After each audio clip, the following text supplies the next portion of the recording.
They said she was too weak, too quiet, too broken.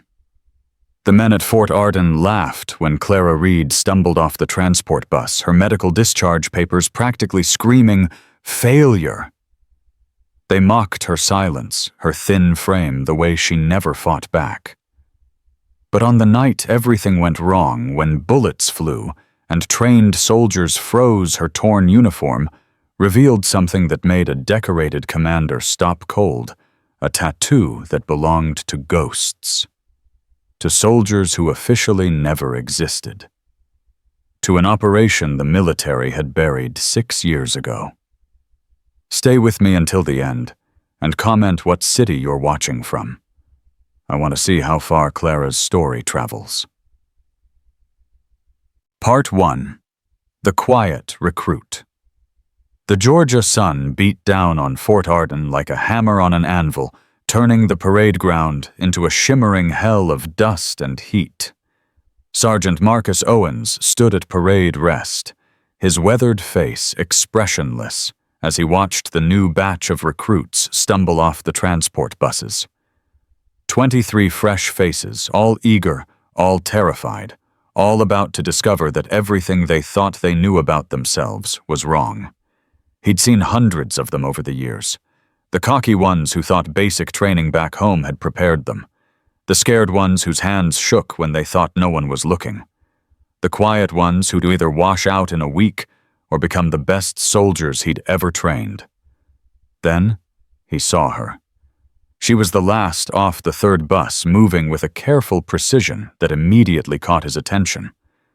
Not the rushed scramble of nervous energy like the others, but measured economical movements. She wore standard civilian clothes, jeans, a plain gray t-shirt, but she carried her duffel bag in a way that spoke of training. Weight distributed properly. Balance centered. No wasted motion. Clara Reed, according to the roster he'd memorized that morning. Age 26. Previous service notation, medical discharge details classified. Recommended for advanced combat training under special consideration. That last part had made him raise an eyebrow. Special consideration was code for politics for quotas for someone's daughter or someone's favor. It usually meant trouble. Line up now. Drill instructor. Cole's voice cracked across the parade ground like a whip. You have 30 seconds to form ranks or you'll be running until sunset. The recruits scrambled into something resembling a formation. Clara took her place in the back row, standing at perfect attention, while those around her shuffled and fidgeted. Owens watched her count silently. He could see her lips moving a rhythm he recognized, but couldn't quite place. 1, 2, 3, 4. 1, 2, 3, 4. Like a metronome. Like someone who'd learned to control breathing under stress. Listen up.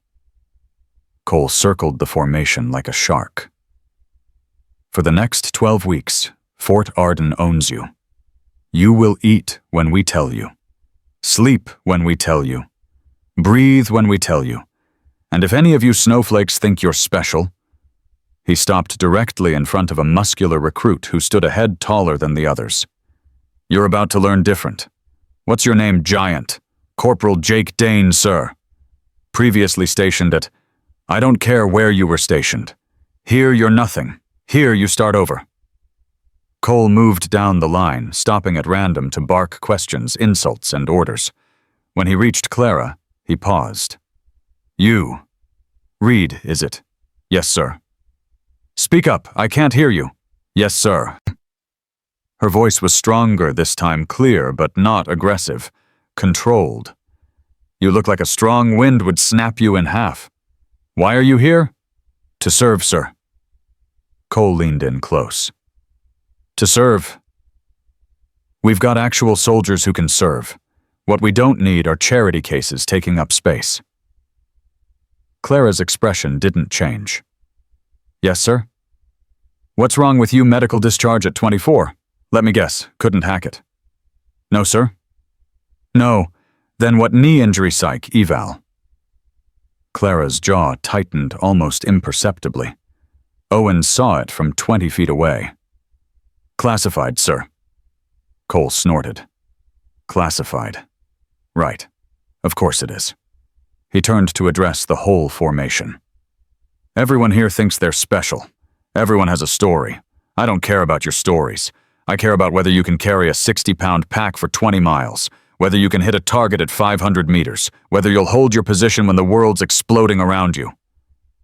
He paused. "Most of you won't make it past week 3. Dismissed to barracks. Your real training starts at 0500 tomorrow." The barracks were standard military issue. 2 rows of bunks, metal lockers, bare concrete floors that echoed with every step. Clara chose a bunk in the back corner, the one with the least visibility from the door. She unpacked with the same methodical precision she'd shown earlier. Clothes folded exactly regulation-size personal items, minimal and organized. The other recruits clustered in groups, forming the social hierarchies that always emerged on the first day. Dane held court in the center, surrounded by 4 other men who clearly saw him as their leader. They were loud, confident, already trading stories about where they'd served and what they'd done. "So I told the lieutenant," Dane was saying, his voice carrying across the barracks, "if you want that convoy secured, you let me handle it my way. 3 days later, not a single incident. They gave me a commendation." "Bullshit," one of his new followers laughed. "No way a corporal tells a lieutenant how to run ops." "Not bullshit when you're right. When you've been in the sandbox like I have, people listen." Dane's eyes drifted to Clara, still quietly arranging her locker. "Unlike some people who are just here to check boxes." The laughter was cruel and immediate. Clara didn't look up. "Hey, Reed," Dane called out. "You deaf or just ignoring me?" Clara closed her locker carefully, then turned to face him. "Neither." "Neither," Dane mimicked in a high-pitched voice. "What are you even doing here? This is advanced combat training. Elite. You look like you should be filing paperwork somewhere safe." "I'm here for the same reason you are." "I doubt that. I'm here because I earned it. You're here because someone needed to hit a diversity quota." Clara's expression remained neutral, but Owens, who'd quietly entered the barracks to observe, saw her hands clench briefly before relaxing. Control. Professional control. "I'm here to train," she said simply, then turned back to her bunk. "That's it, no fire, no comeback." Dane stood up, his 6'3" frame towering over her 5'6". "This is going to be fun. When you wash out in week 1, remember I called it." The first week at Fort Arden was designed to break people. 5 a.m. wake-ups followed by 2 hours of PT push-ups, pull-ups, running circuit training that left even the strongest recruits gasping. Classroom instruction on tactics, weapons systems, field medicine, afternoon drills in 100-degree heat, evening maintenance of equipment, lights out at 2200, then up again at 0500. Clara endured it all in silence. While others complained, she ran. While others stumbled through push-ups, she maintained perfect form. During weapons training, her rifle was always the cleanest, her assembly times consistently in the top 5. But Dane's early assessment had stuck. The other recruits saw her as the weak link, the one who'd break first. On day 4, she found her boots missing before morning formation. She showed up barefoot, ran the 5-mile course barefoot, her feet bleeding by mile 3. She didn't report it, didn't complain. When Instructor Cole asked what happened, she said she'd misplaced them. On day 6, someone broke her locker lock and scattered her clothes across the barracks floor. She gathered everything silently while the others watched, refolded each item, and requested a new lock from supply. On day 8, during a particularly brutal PT session, Dane accidentally elbowed her in the ribs during burpees. She went down hard, the wind knocked out of her. Cole stood over her. "You going to quit, Reed?" She pushed herself up slowly, her breathing controlled despite the pain. "No, sir." "Then get back in formation." She did. She finished the session. That night, Owens found her in the equipment shed, pressing her hand against her side, testing for broken ribs. She saw him and immediately straightened. "Sergeant, you should report that to medical." "I'm fine, sir." "That wasn't a question about your condition. It was about doing things properly." Clara met his eyes directly for the first time. They were gray, he noticed. Gray and distant, like she was looking at him from a very long way away. "With respect, sir, reporting it would create complications." "Complications?" "Yes, sir." Owen studied her for a long moment. "You fight different than most recruits. Sir, during hand-to-hand drills yesterday, you don't punch like someone who learned in basic. You redirect, minimize energy expenditure. That's not standard training." Clara's expression closed down, becoming even more neutral than before. "I practiced self-defense before enlisting, sir." Self-defense. He didn't make it a question. The kind that teaches you to count your breathing in 4-count intervals. The kind that has you checking exit routes every time you enter a room. The kind that makes you wake up at 0300 every night and patrol the perimeter of the barracks. She didn't answer. "I was in Afghanistan for 3 tours, Owens continued quietly. "I know what training looks like when it goes deeper than muscle memory, when it becomes something else, something that doesn't turn off."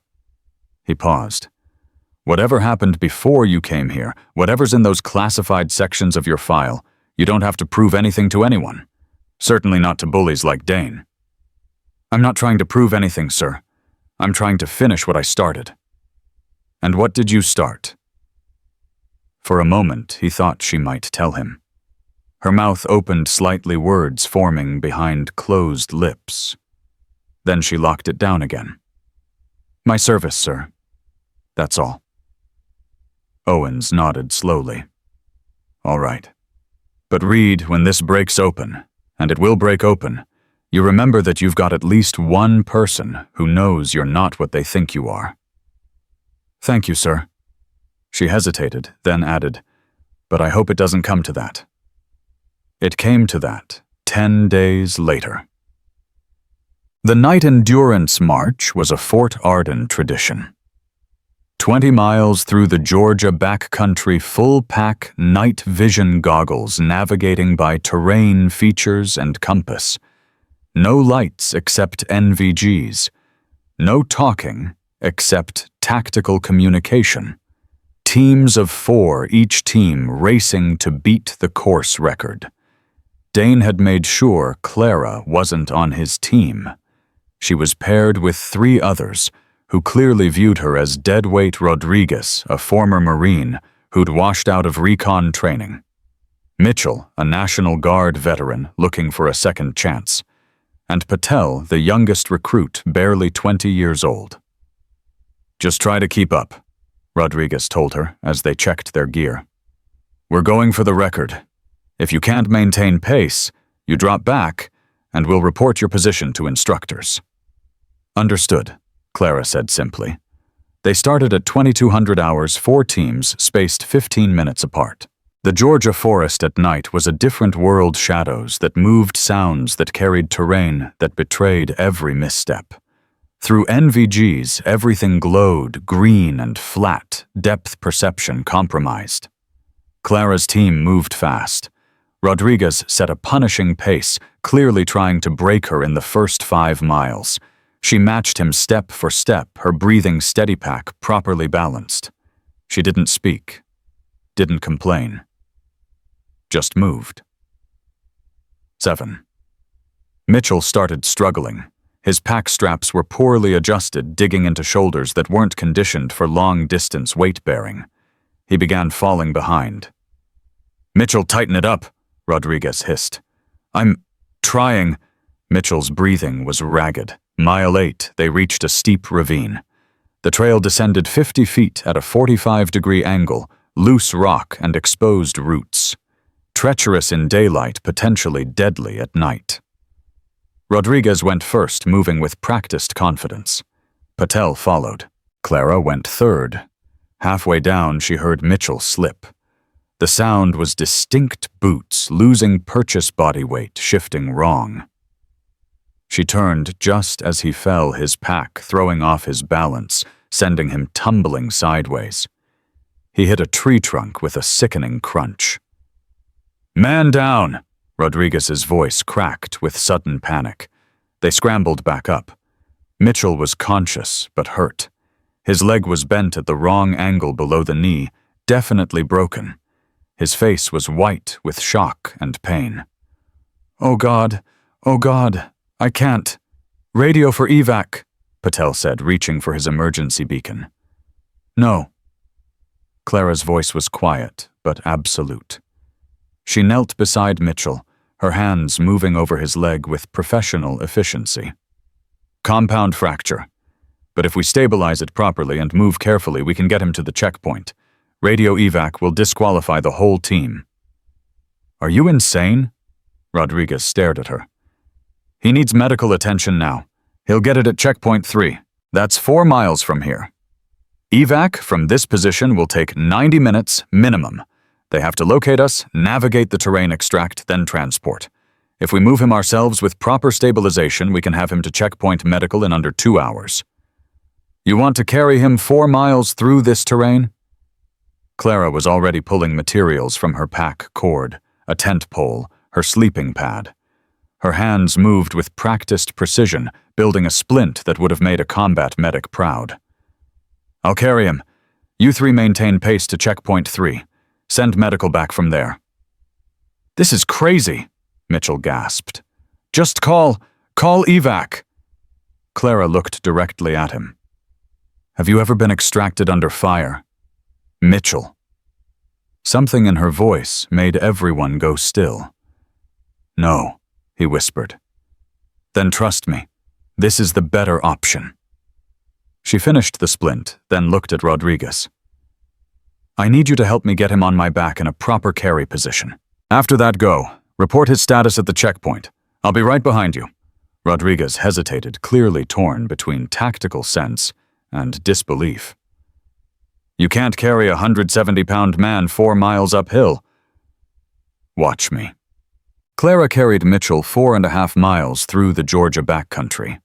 She used a modified fireman's carry his weight distributed across her shoulders and core, her pace steady and measured. She didn't run running, would jar the broken leg and waste energy she needed for the long haul. She walked counting steps in that same 4-count rhythm Owens had noticed.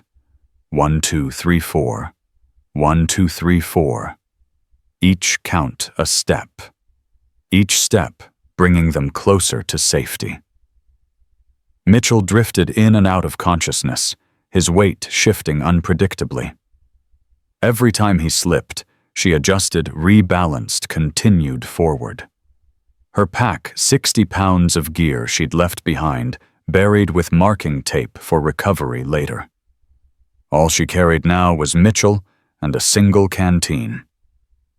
The terrain fought her. Uphill grades that burned her thighs, rocky descents that threatened her ankles, thick brush that caught on Mitchell's splinted leg. She navigated it all in near silence. Her breathing controlled her night vision goggles, showing her a surreal green landscape of shadows and shapes.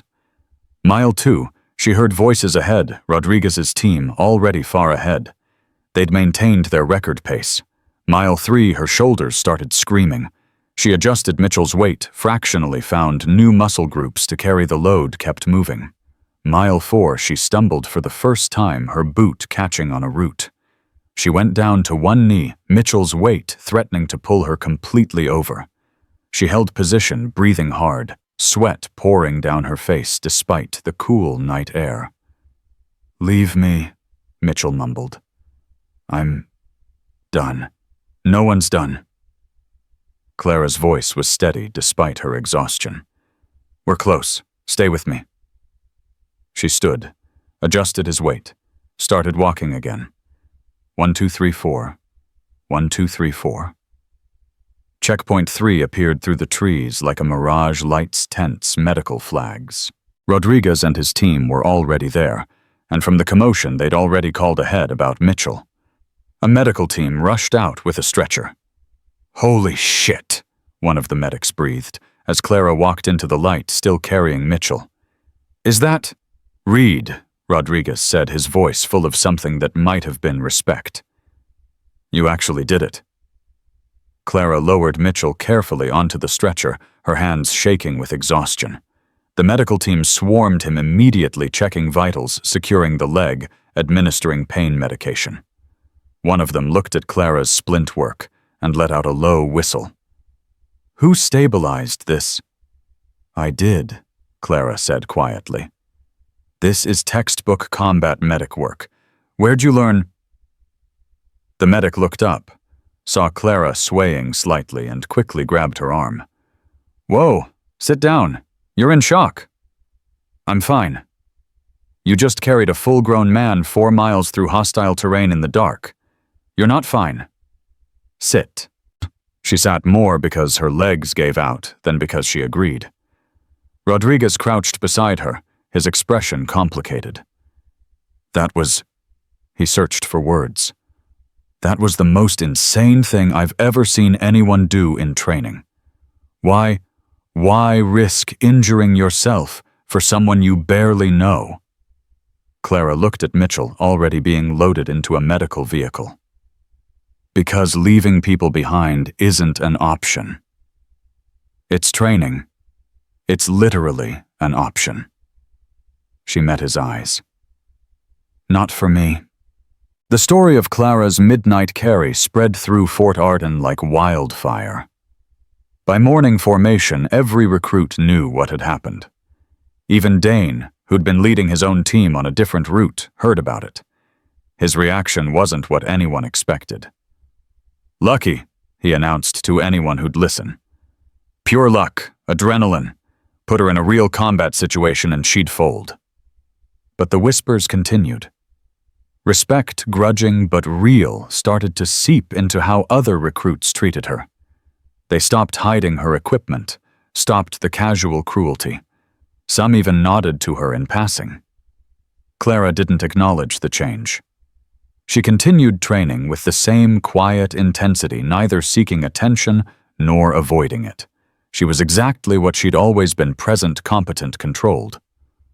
Sergeant Owens watched her during drills, seeing more clearly now what he'd only suspected before.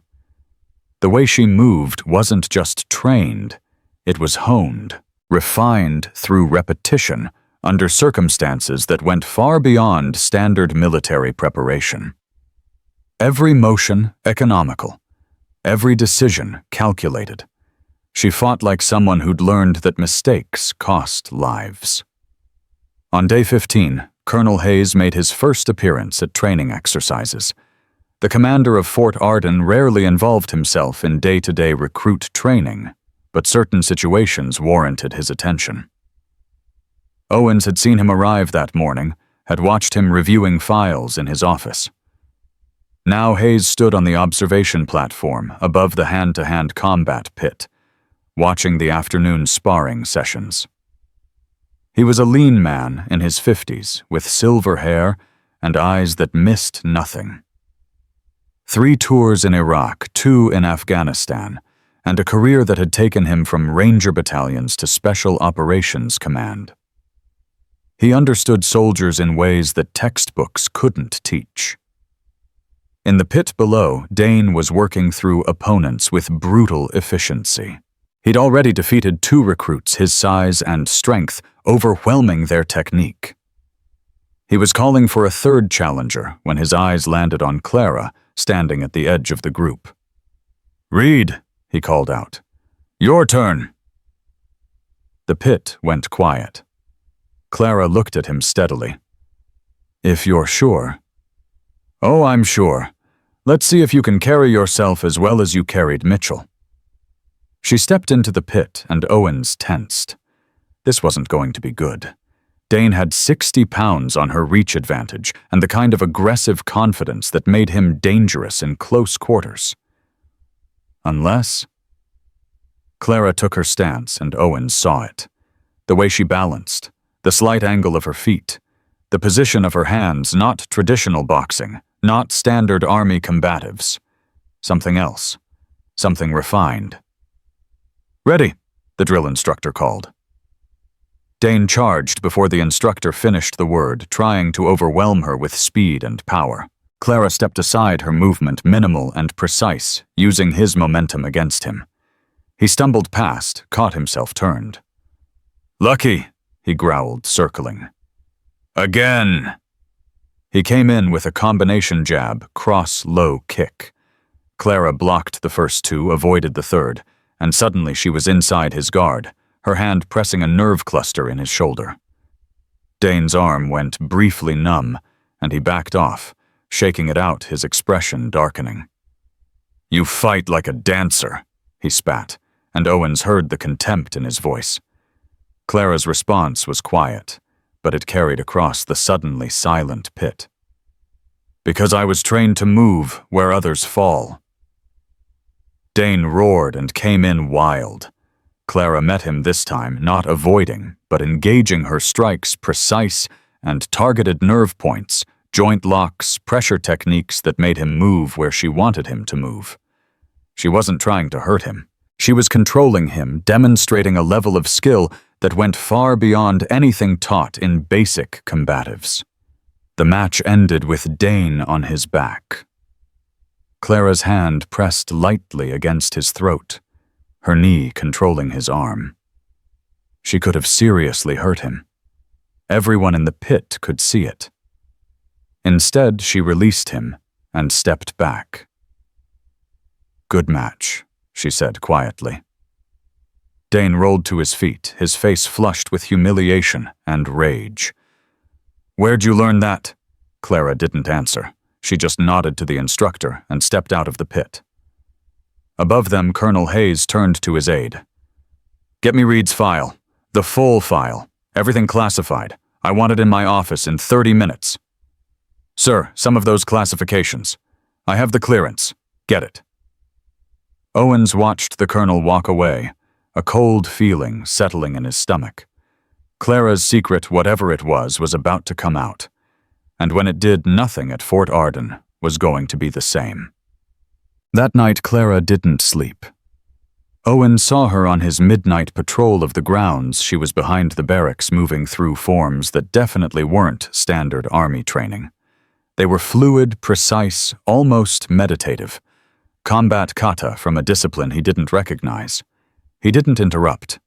He just watched for a moment, then continued his patrol. In his office, Colonel Hayes sat alone, reading through classified file pages that had been delivered exactly 30 minutes after he'd requested them. Most of Clara Reed's service record was standard good marks, solid performance, no disciplinary issues. Then 2 years ago, the record went blank. Just a notation, reassigned under Operation Phantom 7. Hayes knew that designation. It made his blood run cold. He reached for his secure phone, dialing a number in Washington that very few people had access to. It rang 4 times before a tired voice answered. "Hayes, it's late. I've got a soldier here at Fort Arden. Reed. Clara Reed. Her file says Phantom 7. Silence on the other end of the line, stretching so long Hayes thought they'd been disconnected. Then, "That operation is closed. Those files are sealed. She's here training with standard recruits. If she's who I think she is, then you don't ask questions. You let her train. You let her integrate. And you pray to God that no one ever finds out what she survived, because if they do, the questions will never stop." Another pause. "Hayes, I'm telling you this as a friend, leave it alone. She's earned her peace. She's demonstrating capabilities that are raising red flags. Today I don't want to know, and neither do you. Let her be a soldier. Let her have that. It's all she's asking for." The line went dead. Hayes sat in his office for a long time, the classified file open in front of him. Operation Phantom 7. 7 names on a roster that officially didn't exist. A mission that never happened in a place the military never acknowledged. And Clara Reed, the 8th name. The one marked KIA, status unconfirmed. Except she wasn't dead. She was alive training at his facility, and from everything he'd just read, she was carrying ghosts that would destroy most people. He closed the file slowly, his decision made. He'd watch her. He'd protect her if he could. But he wouldn't expose her. Not yet. Not unless he had no other choice. Outside, the Georgia night was full of sounds. Insects whined the distant call of night birds. Clara finished her forms and stood for a moment looking up at the stars. She touched her shoulder blade unconsciously, fingers tracing the outline of something hidden beneath her uniform shirt, something that told a story she'd tried so hard to leave behind, a story that was about to explode into the light, whether she wanted it to or not.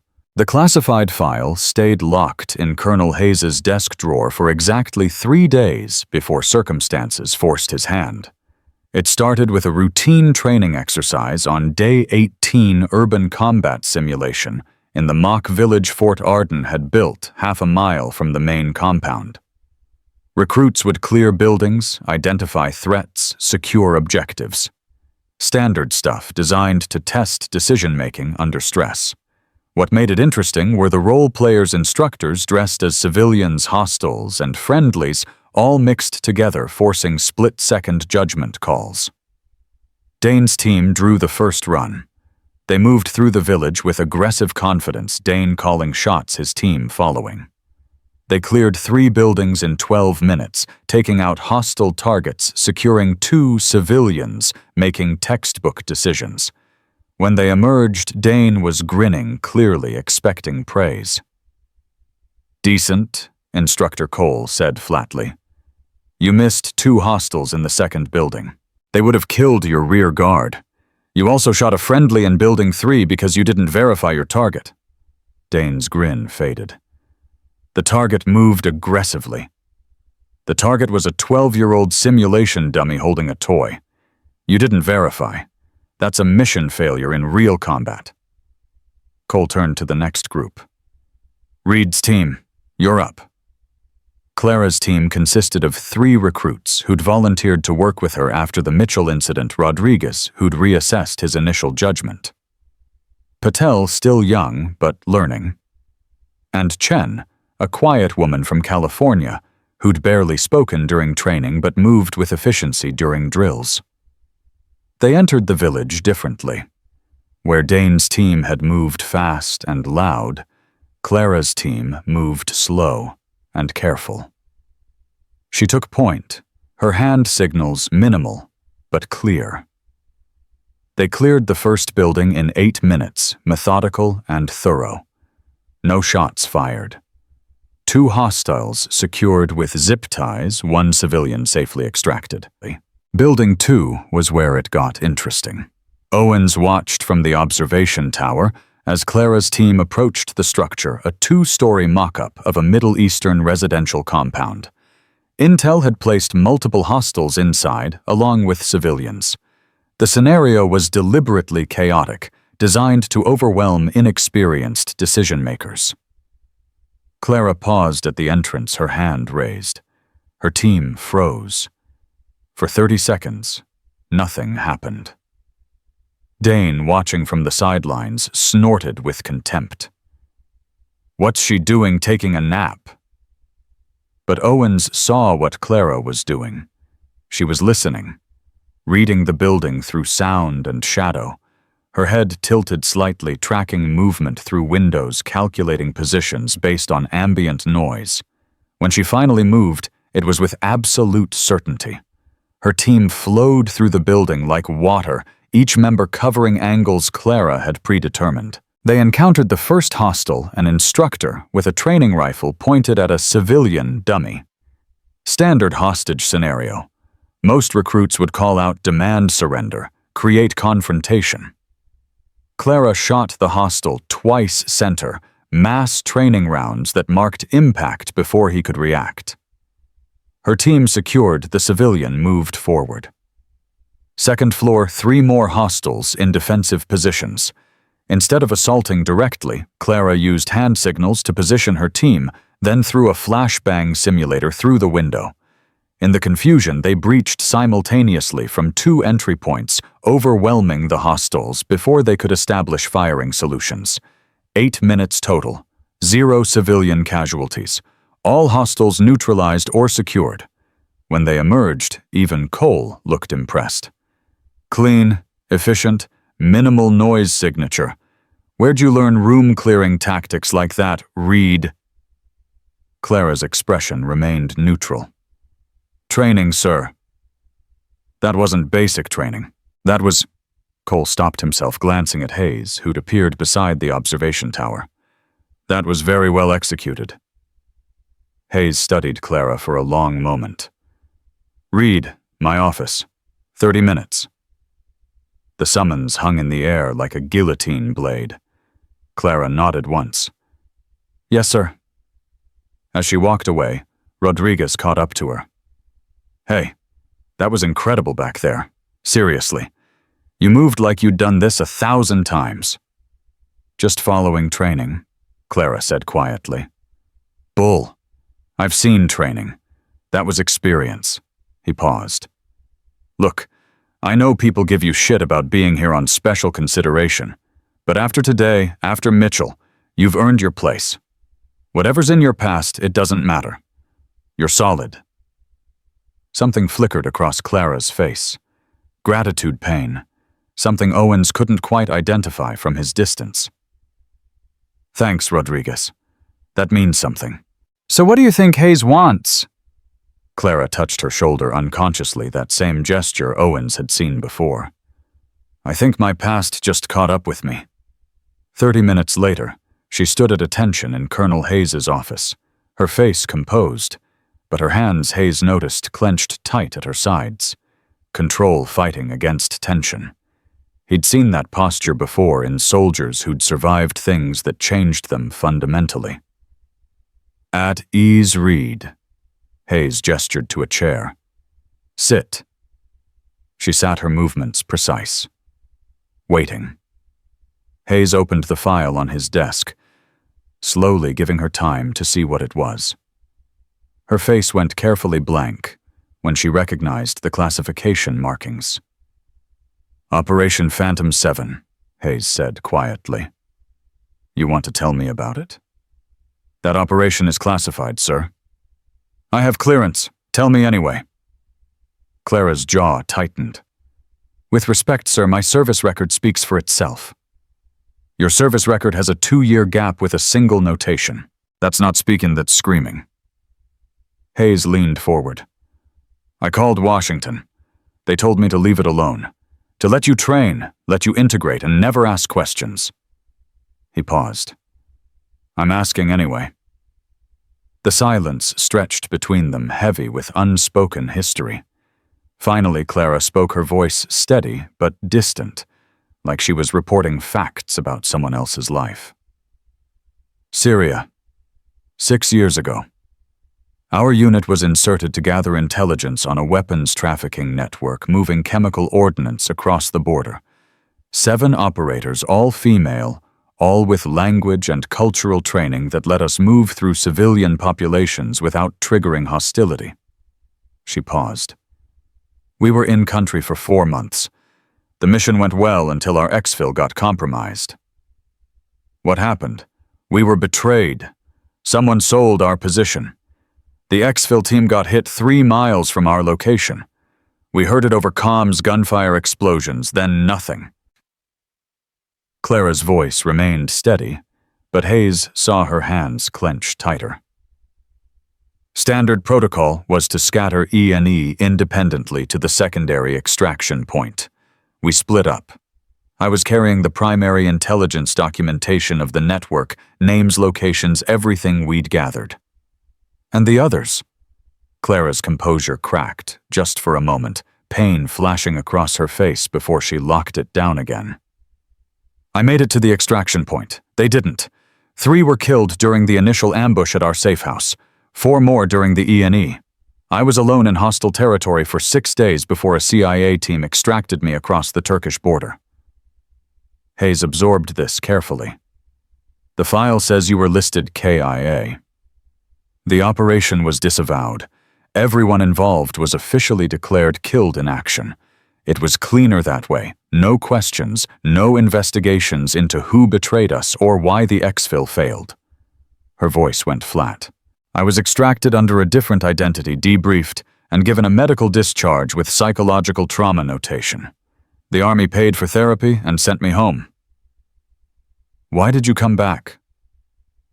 This question seemed to hit harder than the others. Clara looked away toward the window where the afternoon sun was painting long shadows across the parade ground. Because I wasn't done, sir. Because my team died completing a mission, and I was the only one who got to go home. Because sitting in civilian life, working a desk job, pretending to be normal. Her voice caught. It felt like betraying them, like their sacrifice didn't matter. So I re-enlisted under a cover identity, got flagged during the screening process because someone in Washington recognized my biometrics and ended up here under special consideration. You came back to serve. I came back because it's the only thing that makes sense anymore. Clara met his eyes directly. I'm a good soldier, sir.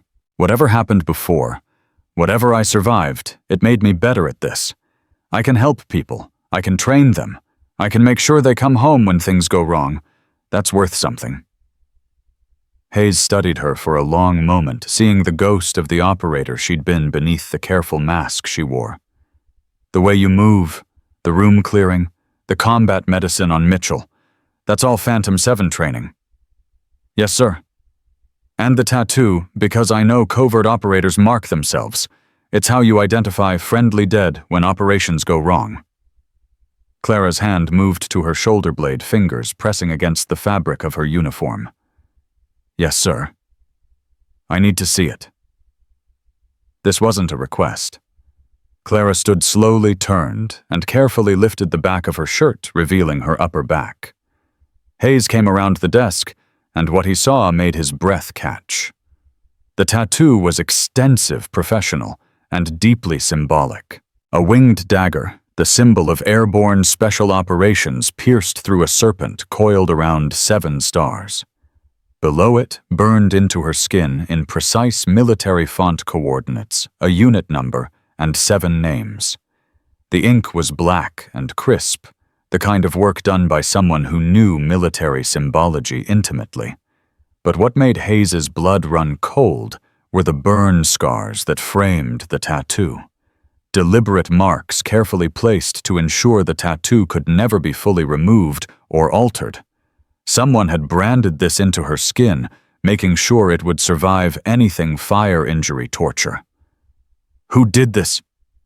His voice was rough. I did, sir. After the extraction. After the debriefing. After they told me everyone was dead and the operation never happened. Clara's voice was steady, but Hayes heard the pain beneath it. I couldn't let them disappear. Couldn't let the world forget they existed. So I marked myself, made sure their names would survive. Hayes read the names, slowly committing them to memory. 7 women who'd died serving their country in an operation that officially never existed. 7 ghosts that Clara carried on her skin and in her soul. Read, he said quietly. You know this changes things. I know, sir. If word gets out, if anyone realizes who you are, I know, sir. Clara lowered her shirt, turned back to face him. I'm not asking for special treatment. I'm asking to finish what I started, to serve, to train, to be a soldier. She paused. And if that's not possible, I'll accept whatever decision you make. Hayes returned to his desk, his mind racing through options and consequences. He could send her to a different facility, bury her deeper in the system. He could discharge her again, send her back to civilian life. He could do what Washington wanted, ignore it, pretend he didn't know, let her be just another recruit. Or he could do something else entirely. "You're staying," he said finally. "You're finishing this training cycle. And when you graduate, if you graduate, I'm recommending you for instructor duty here at Fort Arden." He held up a hand before she could respond. "Not because of your past. Because of what you demonstrated today. Those room-clearing tactics, that decision-making under pressure, that's what we need to teach the next generation of soldiers. You've earned it." Clara's composure wavered, genuine surprise breaking through. "Sir, but there are conditions. First, your identity stays classified. As far as anyone here knows, you're just another recruit who happens to be exceptionally skilled. Second, if anyone asks about your past, you defer to me. No stories, no details, nothing that could compromise operational security. Third," he paused. "Third, you talk to someone. The trauma you're carrying, the survivor's guilt that doesn't go away just because you keep training. You get counseling, you process what happened, or this ends now." Clara stood silent for a moment, processing. Then she nodded slowly. "I can do that, sir." "Good. Dismissed." She saluted, turned to leave, then paused at the door. "Sir, thank you. For understanding." "Don't thank me yet, Reed. The hard part's still coming." She left, and Hayes sat alone in his office, the weight of decisions pressing down on him. He'd just committed to protecting a ghost, hiding a secret that could end his career if it went wrong. But looking at Clara's file, at the names tattooed on her back, at the sheer determination that had brought her back from the dead, he'd made the right choice. He just hoped it wouldn't cost them both everything. Outside, Clara walked across the parade ground in the fading afternoon light, feeling lighter somehow, as if acknowledging the past had lifted a weight she didn't know she'd been carrying. Rodriguez and Chen were waiting by the barracks, their expressions curious but respectful. "Everything okay?" Rodriguez asked. "Everything's fine." "Hayes didn't... you're not being recycled or sent away?" Clara allowed herself a small smile. "No, I'm staying." "Good." Chen spoke up for the first time, her voice quiet but firm. "Because you're the best soldier here, and everyone's starting to realize it." "I'm not..." "You are," Rodriguez interrupted. "And it's about damn time people stopped treating you like you don't belong. You've proven yourself 10 times over." Clara felt something unfamiliar, acceptance, maybe, or the beginning of trust. "Thanks. That means more than you know." That night, the barracks had a different energy. Word had spread about Clara's performance in the urban combat exercise, and even Dane's most loyal followers were reassessing their positions. Dane himself sat on his bunk, silent, and brooding, his earlier confidence shaken by the reality that someone he'd dismissed as weak was outperforming him in every meaningful metric. Clara went through her evening routine equipment maintenance uniform prep for tomorrow, the quiet rituals that kept soldiers grounded. She was cleaning her rifle when Patel approached, hesitantly. "Reed, can I ask you something?" "Sure." "How do you stay so calm? During training, during the exercises, you never seem rattled. Never lose your cool." He paused. "I'm struggling with that. The stress gets to me, you know." Clara considered her answer carefully. "It's about accepting that fear is normal. Everyone feels it. The difference is whether you let it control you or whether you acknowledge it and move forward anyway." She paused. "Also breathing. Count your breaths. 4 in, 4 out. It centers you, gives your mind something to focus on besides panic. Is that something you learned here?" "No, I learned it before." She didn't elaborate, and Patel was smart enough not to push. "Thanks, I'll try that." He started to leave, then turned back. "You're going to make a great instructor someday. You know that, right?" Clara blinked, surprised by the comment. I'm just trying to get through training. Yeah, but after you should teach. You're good at explaining things. Patient. You don't make people feel stupid for asking questions. He shrugged. Just something to think about. He left, and Clara sat with his words turning them over in her mind. Instructor. She'd never considered it, had only thought about serving, completing missions, honoring her lost team. But teaching others, preparing them to survive what she'd survived. Maybe that was another way to serve. Another way to ensure her team's sacrifice meant something. The thought stayed with her as lights went out, as the barracks settled into the quiet sounds of exhausted soldiers sleeping. She lay in her bunk, staring at the ceiling, counting breaths. 1, 3, 4. 1, 4. For the first time in 6 years, the rhythm didn't just calm her, it gave her something new. Hope, maybe, or purpose beyond survival. Morning came too early, as it always did. 0500 wake up, the scramble to formation, another day of training designed to break and rebuild. But something had shifted in the group dynamic. When Clara fell in, other recruits nodded respectfully. When Cole called for demonstration volunteers during combatives training, people watched her technique carefully, trying to learn rather than mock. Even Dane seemed different. Quieter, more focused.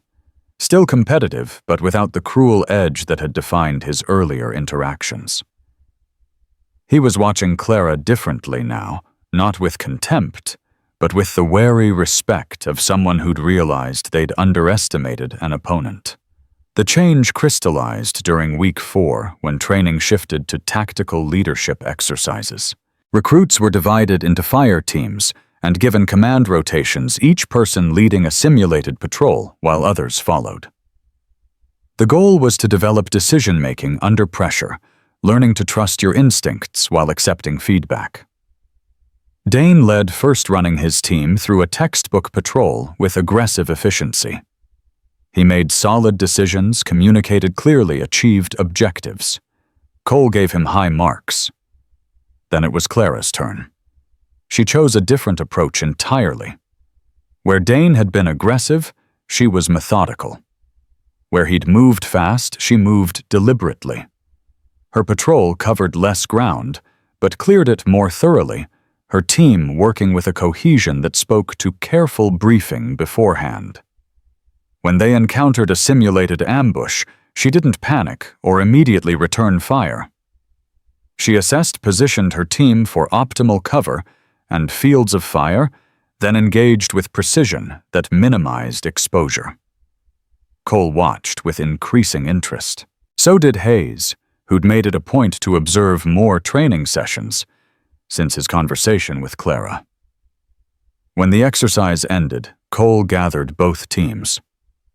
2 different leadership styles, he said, both effective in different ways. Dane, your aggression works when you need to seize initiative, when speed matters more than caution. Reed, your methodology works when you need to survive in hostile territory, when bringing everyone home matters more than fast objectives. He paused. Real combat needs both.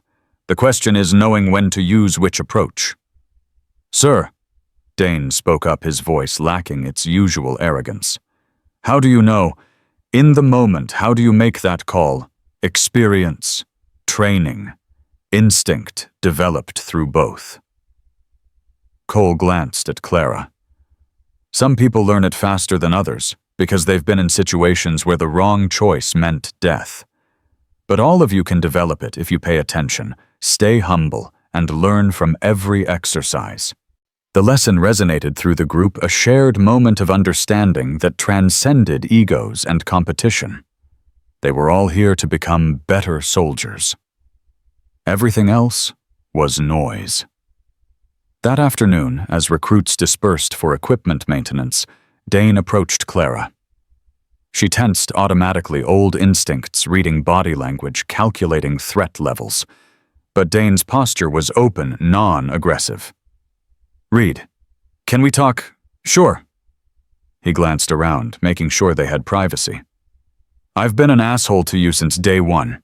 I want to apologize for that. Clara studied him carefully, looking for manipulation or mockery. She found neither. Okay. I mean it. I made assumptions about why you were here, about your capabilities, about who you are. I was wrong. He paused, struggling with words. The thing is, I've always been the best at everything. Top of my class, top scores, everyone telling me I'm going to be special forces material. Then you show up quiet and reserved and you're better than me at half the shit we do. It threatened me. Dane, let me finish. He took a breath. I've been thinking about what Cole said, about different leadership styles. I'm good at the aggressive approach because that's all I've ever needed. Charge and overwhelm problems with confidence and strength. But watching you lead today, he shook his head. You think 5 steps ahead. You consider consequences I don't even see. That's not weakness. That's mastery. Clara felt something shift in her chest. You're a good soldier, Dane. You don't need to be like me. Maybe not, but I need to stop pretending there's only one way to be good at this. He extended his hand.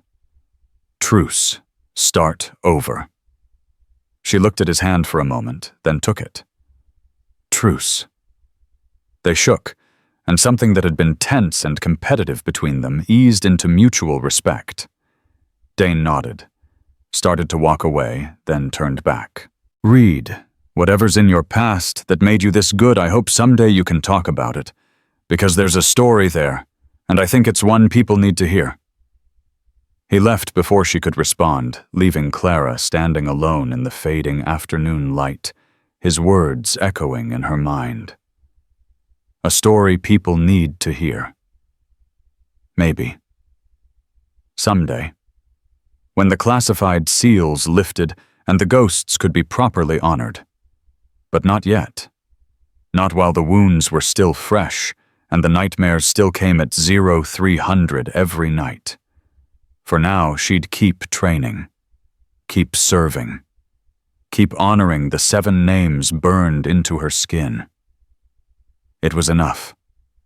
It had to be enough. The sun set over Fort Arden, painting the sky in colors that reminded Clara of Syria, oranges and reds and purples that spoke of endings and beginnings both. She touched her shoulder blade, felt the raised scars beneath her uniform, and whispered a prayer for sisters lost. Tomorrow would bring new challenges, new tests, new opportunities to prove herself. But tonight, for the first time in 6 years, Clara Reed allowed herself to believe she might actually survive what she'd been through, and maybe eventually find peace. Peace, Clara discovered, was a fragile thing that shattered easily under the weight of live ammunition. Week 6 brought the transition from training exercises to live fire scenarios, the point where blank rounds and simulation paint gave way to real bullets, real explosives, and real consequences for mistakes. Fort Arden's range complex sprawled across 200 acres of Georgia wilderness, featuring everything from standard rifle qualification courses to elaborate tactical scenarios designed to replicate combat conditions as closely as legally possible. The night before their first live fire exercise, the barracks buzzed with nervous energy. Even veterans like Rodriguez and Dane, who'd fired weapons in combat situations before, felt the weight of it. Training with live rounds while surrounded by inexperienced shooters was dangerous in ways that actual combat sometimes wasn't, at least in combat. Everyone was shooting at the enemy. Here, a panicked recruit could swing their weapon the wrong direction and kill a teammate. Clara sat on her bunk, methodically checking her rifle for the 5th time that evening. The movements were automatic, her hands working through each component, while her mind drifted elsewhere. Back to Syria.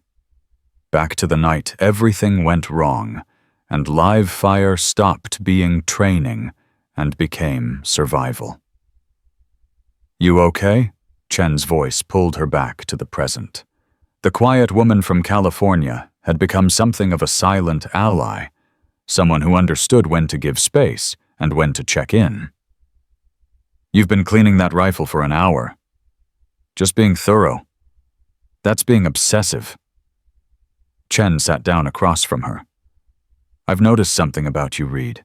You're calm during everything. Every drill, every exercise, every challenge. But when we're about to use live ammunition, you get this look, like you're somewhere else." Clara set down the rifle carefully. Live fire is different. Mistakes in training mean bruises and recycled courses. Mistakes with live rounds mean funerals. Speaking from experience, the question hung between them, delicate and dangerous. Clara considered deflecting, maintaining the careful distance she kept between her past and present. But Chen's expression held genuine concern, not curiosity. She deserved something honest. "Yeah, I've seen what happens when things go wrong with live ammunition. When someone panics, when timing gets off, when the plan falls apart." Clara's voice was quiet. "I just want everyone here to go home when this is done. That's all." Chen nodded slowly. "You carry a lot of weight, you know that. Like you're responsible for all of us." "I'm not. You are. Maybe not officially, but you act like it. The way you watch everyone during drills, the way you position yourself to cover angles other people miss, the way you count exits and rally points even during routine exercises." Chen paused. "It's like you're always preparing for everything to go sideways." Clara looked away, uncomfortable with being seen so clearly. "Old habits. From before the medical discharge. Yeah. Whatever happened to you then, it made you better at this. But it also made you carry something heavy." Chen stood heading back to her own bunk. "Just remember, you don't have to carry it alone anymore. The rest of us are here too." She left Clara sitting in the dim barracks light, her words settling into spaces Clara had kept carefully empty for years, not carrying it alone. The concept felt foreign, almost dangerous. In Syria, trusting others had gotten her team killed. Relying on backup that never came had left her alone in hostile territory, with nothing but her training and 7 names burning themselves into her memory. But these weren't operators in Syria. They were recruits at Fort Arden. Different mission, different risks, different rules. Maybe Chen was right. Maybe holding everyone at arm's length, maintaining the careful distance she'd built around herself, was just another way of staying trapped in the past. Sleep came fitfully that night. Clara woke 3 times from dreams that mixed memory and imagination into nightmare collages, live fire exercises that became ambushes, training scenarios that became desperate last stands, teammates who wore the faces of sisters long dead. Each time she woke, she counted breaths until her heart rate steadied, then lay in the darkness listening to the sounds of other recruits sleeping peacefully around her. 0500 came too fast. Morning formation. In the pre-dawn darkness, Cole's voice cutting through the Georgia humidity like a blade. Today's schedule was straightforward classroom review of live fire safety protocols, then transportation to Range Complex 7 for the actual exercise. The classroom portion was tedious but necessary. Cole went through every safety rule, every hand signal, every emergency protocol. He showed videos of training accidents, graphic footage of what happened when someone forgot that their rifle was loaded, when someone crossed behind a live firing line, when someone panicked and swung their weapon toward friendlies. The videos were brutal, designed to scare recruits into taking safety seriously. Clara watched them with clinical detachment, recognizing the educational value while feeling nothing from the images themselves. She'd seen worse, had lived worse. These training accidents, as terrible as they were, paled compared to intentional violence in actual combat. Beside her, Patel went pale during a particularly graphic video showing a ricocheted round hitting a soldier in the neck. "Jesus," he whispered. "That's really what can happen." "That's exactly what can happen," Cole said, hearing him. "Which is why you follow every safety protocol every time, no exceptions. The moment you get comfortable, the moment you think you can skip a step, that's when people die." His eyes swept the room, landing briefly on Clara before moving on. "Live ammunition doesn't care about your intentions. It doesn't care if you're a good person or if you were just careless for 1 second. It kills you just the same." The lecture finished at 0900. They loaded onto transport trucks for the ride to Range Complex 7.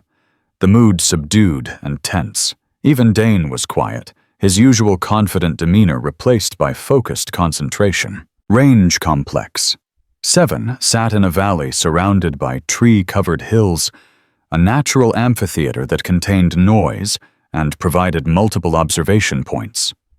The range itself was elaborate, a mock village with buildings, vehicles, barriers, and concealed targets that would pop up randomly during the exercise. Recruits would move through in fire teams, engaging targets, while instructors monitored from protected positions. Colonel Hayes was already there when they arrived, standing with Sergeant Owens and several other senior instructors. His presence was unusual. Commanders rarely attended standard live fire exercises, but after their conversation about Clara's past, she understood. He was here because of her, watching, protecting, making sure her secret stayed buried even as her skills stood out. Cole gathered the recruits in a safe area away from the hot range. "Listen up. You'll go through in 4-person teams, same groupings as your tactical leadership exercises. Each team gets 15 minutes to clear the village. Targets will pop up, some hostile, some civilian. You engage hostiles, you protect civilians, you communicate constantly with your team. Instructors will be observing from protected positions, but they won't intervene unless there's a safety violation." He paused, his expression grave. "This is the closest you'll get to actual combat conditions without being deployed. Treat it with the respect it deserves. Follow your training, trust your team, and for God's sake, keep your weapons pointed in safe directions at all times." Questions. Silence. Everyone was too nervous to ask questions, too focused on not screwing up. "Dane's team, you're first. Rodriguez, you're second. Reed, you're third. Everyone else watch and learn." Cole checked his watch. "Dane, get your team ready." Dane assembled his fire team, 3 recruits who'd been training with him for weeks, their coordination solid if not exceptional. They checked weapons, confirmed roles, ran through the plan one last time. Then they moved to the starting position, disappeared into the mock village, and the sound of gunfire erupted across the valley. From the observation point, Clara watched their progress on a monitor showing multiple camera angles. Dane led aggressively, clearing corners with speed and confidence.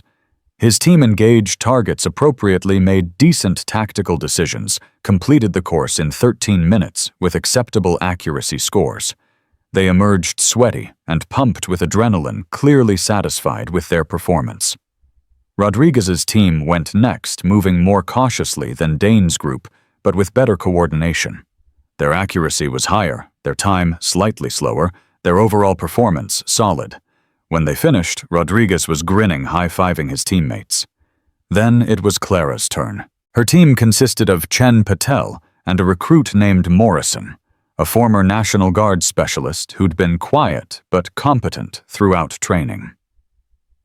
They gathered away from the others, and Clara spoke quietly, her voice carrying authority that had nothing to do with rank. We're going to move slower than the other teams. I don't care about time.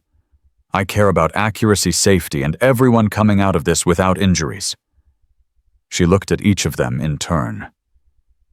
"Patel, you're on point with me. Morrison, you take rear security. Chen, you're covering our left flank.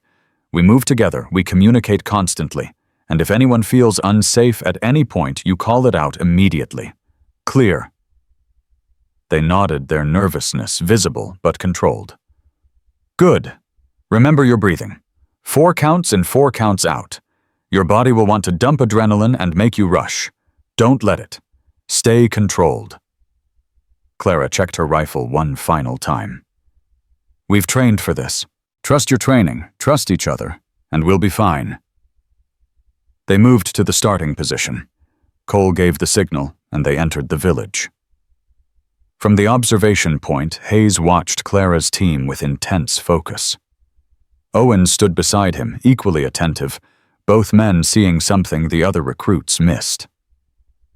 Clara moved through the mock village like a ghost fluid, precise, economical. Where Dane had been aggressive and Rodriguez cautious, Clara was something else entirely. Professional. Her weapon was always pointed in a safe direction, her awareness constant, her communication minimal but perfectly clear. She used hand signals the other recruits hadn't learned, military tactical language that went beyond standard training.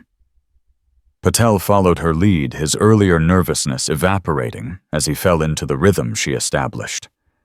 Chen covered their flank with careful precision, her movements mirroring Clara's economy of motion. Morrison handled rear security like he'd been doing it for years, Clara's leadership bringing out capabilities he hadn't shown in previous exercises. The first target popped up a hostile with a weapon. Clara engaged with 2 precise shots, center mass, before Patel could even acquire the target. They moved forward. Second target, a civilian. Clara's weapon came up, but didn't fire her hand, signaling the team to hold. Third target, another hostile, this one partially concealed behind a barrier. Clara used a ricochet angle Owens had only seen from experienced snipers, her round bouncing off a metal surface to hit the target in a way that would have been lethal in real combat. "Jesus Christ," Cole muttered, watching the monitors. "Where did she learn to shoot like that?" Hayes said nothing, but his jaw was tight. He knew exactly where she'd learned it in places that didn't officially exist, from instructors whose names were classified during training that pushed operators to the absolute edge of human capability.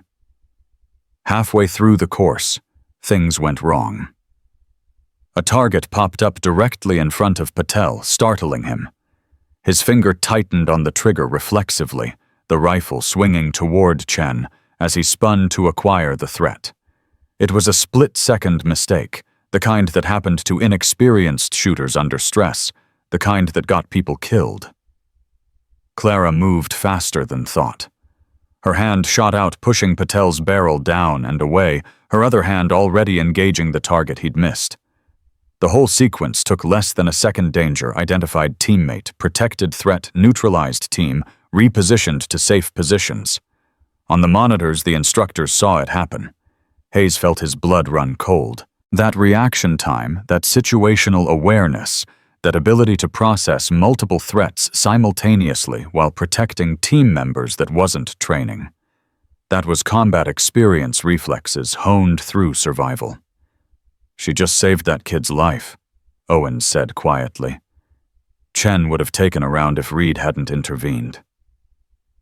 Cole was staring at the monitor with something like awe. "I've never seen anyone move that fast, not in training." In the village, Clara's team continued forward, Patel shaken, but still functional.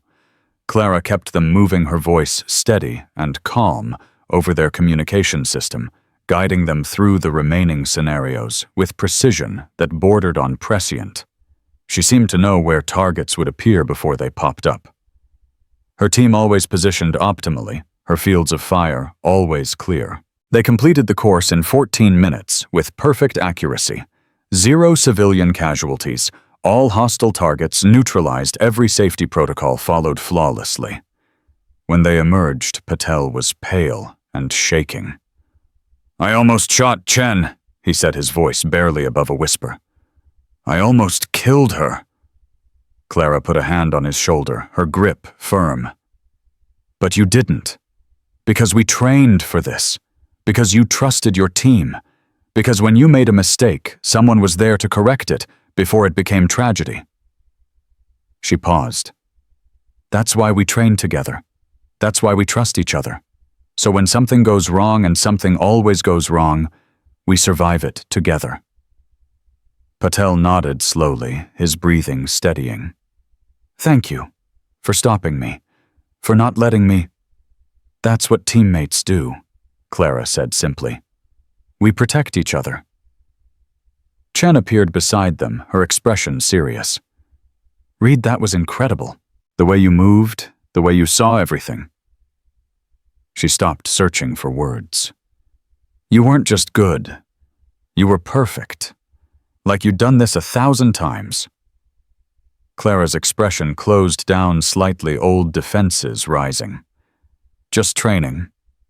"That wasn't just training," Morrison spoke up. "That was experience, real experience, the kind you don't get at Fort Arden." Before Clara could respond, Cole called all the recruits together for debrief. They gathered in the observation area, and he pulled up footage from Clara's run, isolating specific moments. "I want everyone to watch this sequence," he said, playing the moment when Patel nearly shot Chen. "See how Reed identifies the danger, intervenes, neutralizes the threat, and repositions her team all in under 1 second. That level of situational awareness is what separates good soldiers from exceptional ones." He played it again, in slow motion, breaking down each micro-movement. Clara stood at the back of the group, uncomfortable with the attention, wishing Cole would move on to something else. But he continued showing other moments from her run, the ricochet shot, the way she used terrain, her positioning, that always kept optimal fields of fire. "This is the standard we're aiming for," Cole said. "Not the speed of Dane's run or the caution of Rodriguez's run, but the perfection of Reed's run. Every movement purposeful, every decision correct, every teammate protected." He looked directly at Clara. "Reed, would you explain to the group how you knew where that second target would appear, the one behind the barrier?" Clara hesitated, caught between honesty and protecting her cover. "I paid attention to the pattern of previous appearances.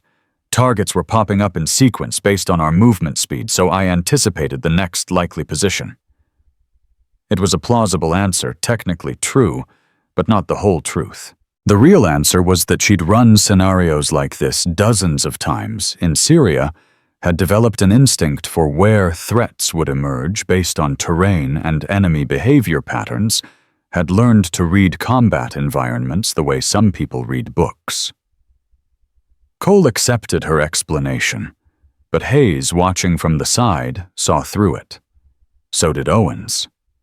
They exchanged a glance that said everything Clara Reed was operating at a level far beyond what standard training produced.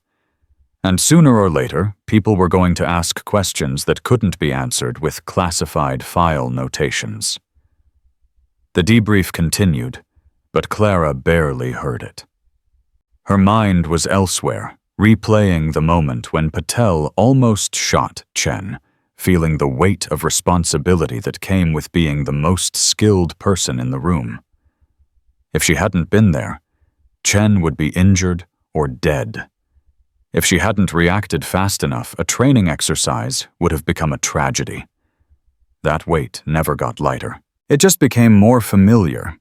After the debrief, as recruits dispersed to clean weapons and decompress, Dane approached Clara again. His expression was complicated respect, mixed with something that might have been frustration or envy. "That was some next-level shit, Reed. Seriously." He paused. "Can I ask you something?" "Sure." "How long have you been training? I mean, really training, not just Army basic. Because what you did today—" He shook his head. "That's not something you learn in a few years. That's a lifetime of work." Clara chose her words carefully. I've been serious about this for a long time, since I was young. It matters to me. It shows, but it also makes me wonder, why are you here? With skills like that, you could be anywhere. Special Forces Rangers training elite units. Why Fort Arden with a bunch of regular recruits? The question cut close to truths Clara couldn't share. Because everyone starts somewhere. Because training the next generation matters. Because she stopped realizing she was saying too much, revealing too much. Because this is where I need to be right now. Dane studied her for a long moment, then nodded slowly. Okay, I respect that. He started to walk away, then turned back. Reed, whatever your story is, and I know there's a story, I hope someday you trust us enough to share it. Because I think it would help a lot of people understand that excellence isn't about natural talent. It's about dedication, sacrifice, and working harder than everyone else thinks is necessary. He left before she could respond, his words hanging in the humid Georgia air, like a challenge and a promise both. That evening, Clara sat alone behind the barracks, watching the sun set over the range complex. The day had been successful. Everyone's safe objectives met no injuries, but it had also been revealing.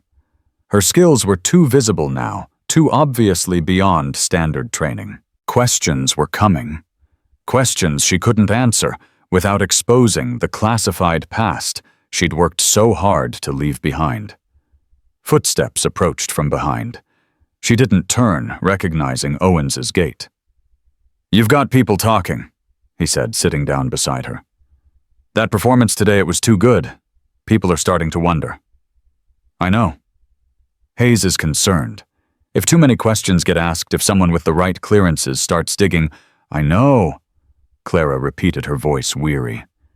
"I'm trying to keep a low profile, Sergeant, but when situations develop that require intervention, I can't just stand back and let people get hurt." "Nobody's asking you to, but there's a balance between being competent and being suspiciously perfect." Owens paused. "The way you moved today, that wasn't training. That was combat experience. Real combat, not exercises." Clara didn't respond, didn't confirm or deny. The silence stretched between them. "I was in Kandahar when Operation Phantom 7 went sideways," Owens said quietly. "I wasn't part of the operation, but I heard the chatter. Female operators inserted for intelligence gathering exfil compromised multiple casualties. The whole thing got buried so deep that even mentioning it could end careers." He looked at her directly. "I didn't know any survivors made it out." Clara's hands clenched, old pain surfacing. "Officially, no one did. But unofficially, one person carried intelligence across the border and spent 6 days in hostile territory before extraction. Unofficially, that person was debriefed, declared KIA for operational security, and sent home with a medical discharge and enough therapy to make the nightmares manageable." Clara's voice was flat, emotionless. "Unofficially, that person couldn't live with being the only survivor, so she came back." Owens absorbed this, his expression grave. "That's a heavy burden." "It's my burden. I chose to carry it." "Did you, or did circumstances choose for you?" He stood slowly. "Reed, I know you think you have to be perfect to honor your fallen team, but perfection draws attention, and attention in your situation is dangerous. So what do you suggest? Should I perform poorly? Let mistakes happen that I could prevent? No. I suggest you remember that you're not alone anymore. Hayes knows your story. I know your story. And whether you realize it or not, the recruits you're training with are starting to become your team. Let them help carry some of that weight." He walked away, leaving Clara alone with her thoughts and the fading Georgia sunset. Let them help carry the weight. The concept still felt foreign, still felt like betrayal somehow, as if accepting help diminished the sacrifice of the 7 women whose names she carried on her skin.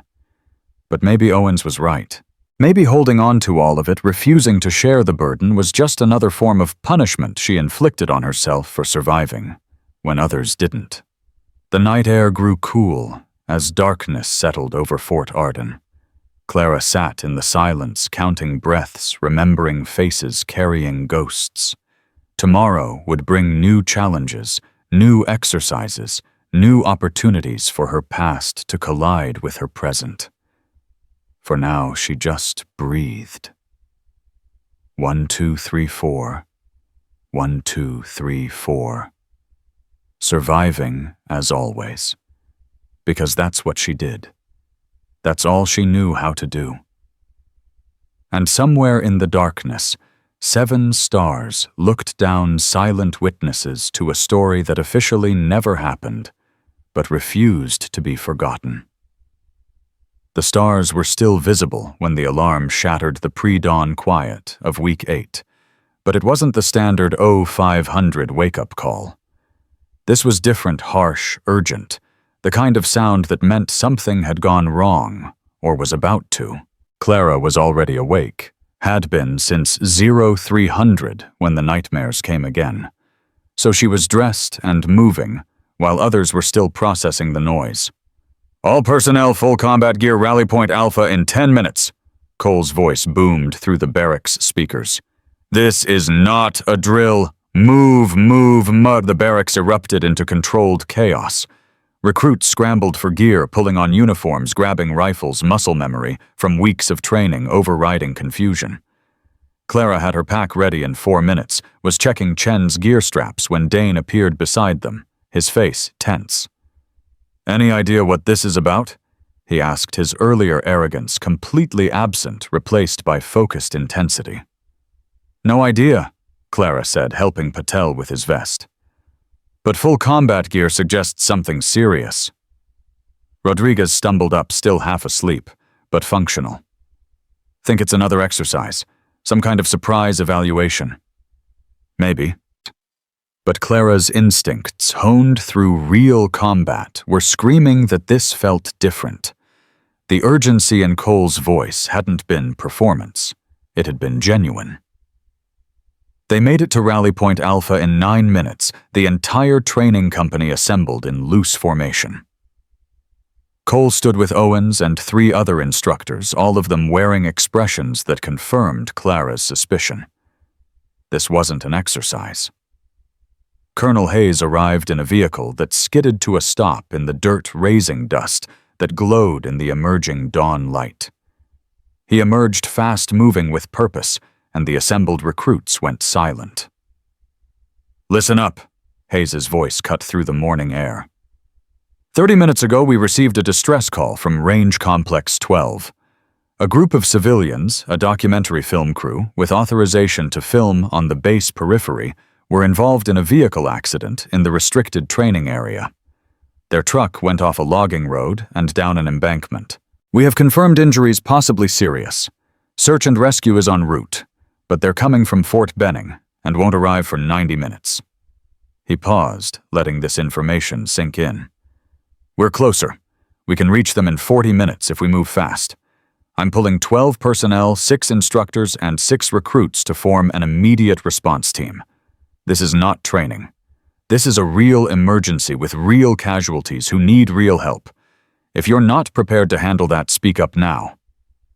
No one spoke. The weight of his words hung heavy. This was the moment when training became reality, when theoretical knowledge faced actual application. Hayes began selecting personnel. Owens, Cole, Martinez, Chen. He named instructors efficiently, choosing based on skills needed. Then he turned to the recruits. Reed Rodriguez, Dane Patel Morrison, and Chen. Clara felt her stomach tighten. He'd deliberately chosen her team from the live fire exercise, the group that had worked together most effectively. Smart tactical decision, but it also meant she'd be operating under Hayes's direct observation during a real crisis. Any mistakes, any reveals of capabilities she shouldn't have, would be impossible to explain away. The rest of you return to barracks and await further instructions. Hayes continued.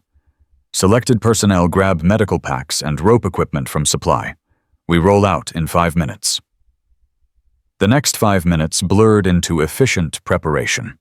Clara helped distribute medical supplies, her hands automatically checking contents, bandages, tourniquets, splints, pain medication. Real supplies for real injuries, not training simulations. The weight of responsibility settled over her like a familiar coat, bringing clarity and focus. They loaded into 2 vehicles, Hayes driving the lead truck, with half the team, Owens taking the second with the remainder. Clara ended up in Hayes's vehicle, sitting between Dane and Patel, the tension palpable. No one spoke during the drive, everyone lost in their own thoughts about what they might find.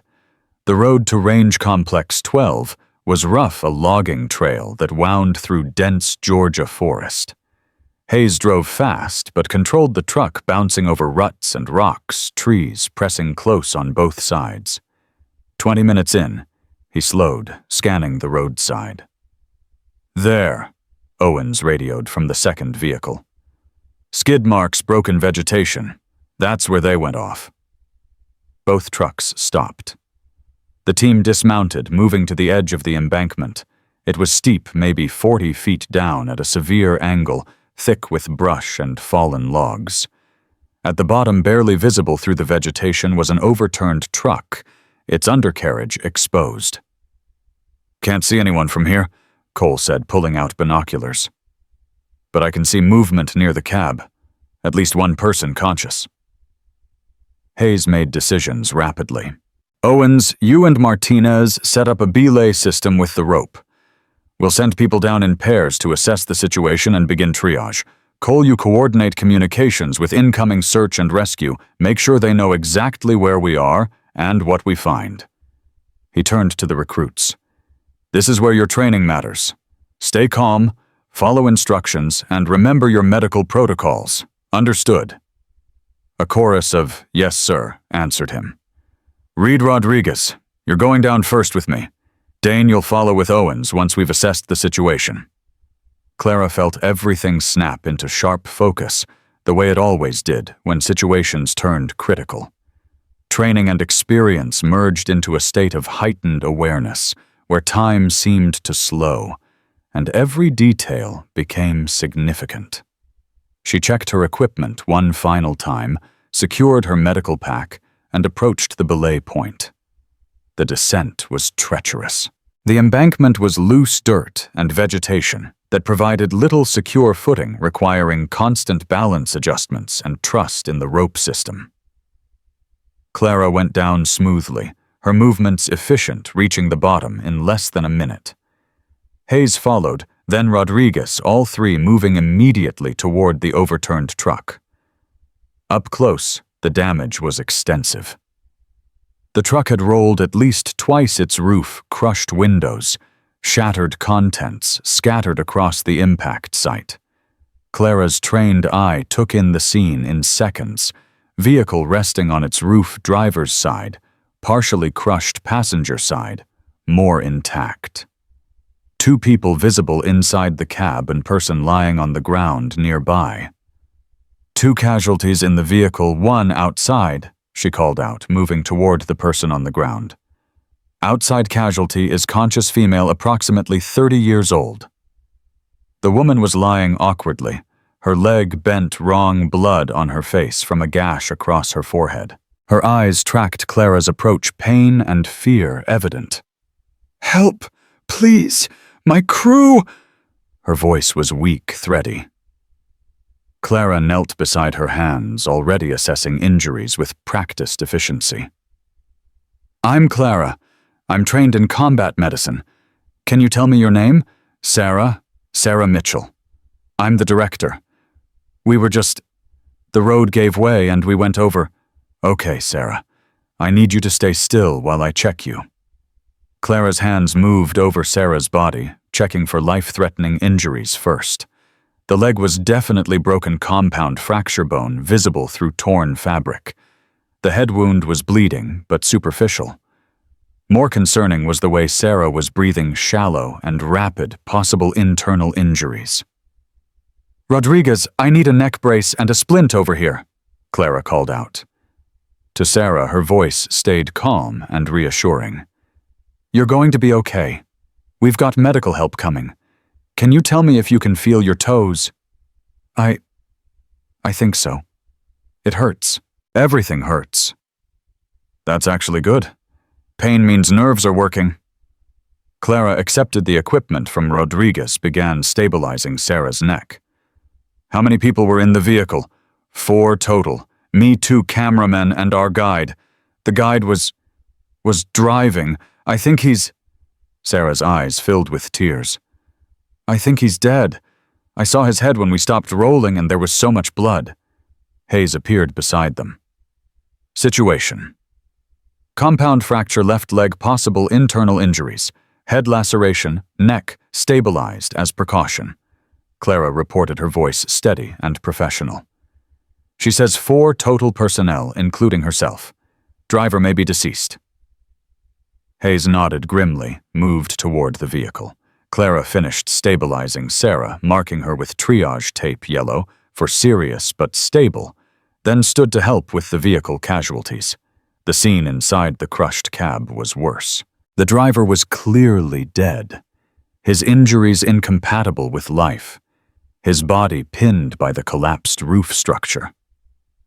But in the back seat, trapped by twisted metal, were 2 more people, both unconscious, both bleeding, both in critical condition. "We need to get them out," Dane said, his voice tight as he descended the embankment. "That metal is crushing one guy's chest." "Carefully," Hayes warned. "If we move wrong, we could make injuries worse or bring the whole vehicle down on top of them." Clara assessed the situation with cold calculation, her mind automatically running through scenarios she'd learned in Syria when extracting wounded operators from damaged vehicles under fire. The roof was unstable, held partially up by the collapsed driver's compartment. To reach the back seat casualties, they'd need to either cut through the rear window or stabilize the roof and work from the side. "We go through the rear window," she said, surprising herself by speaking up. "The side approach requires moving the roof, which could crush them further. Rear window is already partially broken. We enlarge it, stabilize any sharp edges, extract one at a time." Hayes looked at her sharply. Recognition in his eyes. That assessment was too fast, too professional. "You've done vehicle extractions before." It wasn't a question. Clara met his gaze steadily. "Yes, sir." "Then you coordinate it. Tell us what you need." The next 15 minutes were intense, focused work. Clara directed Dane and Rodriguez in removing the rear window completely, using tools from the medical packs to protect against sharp edges.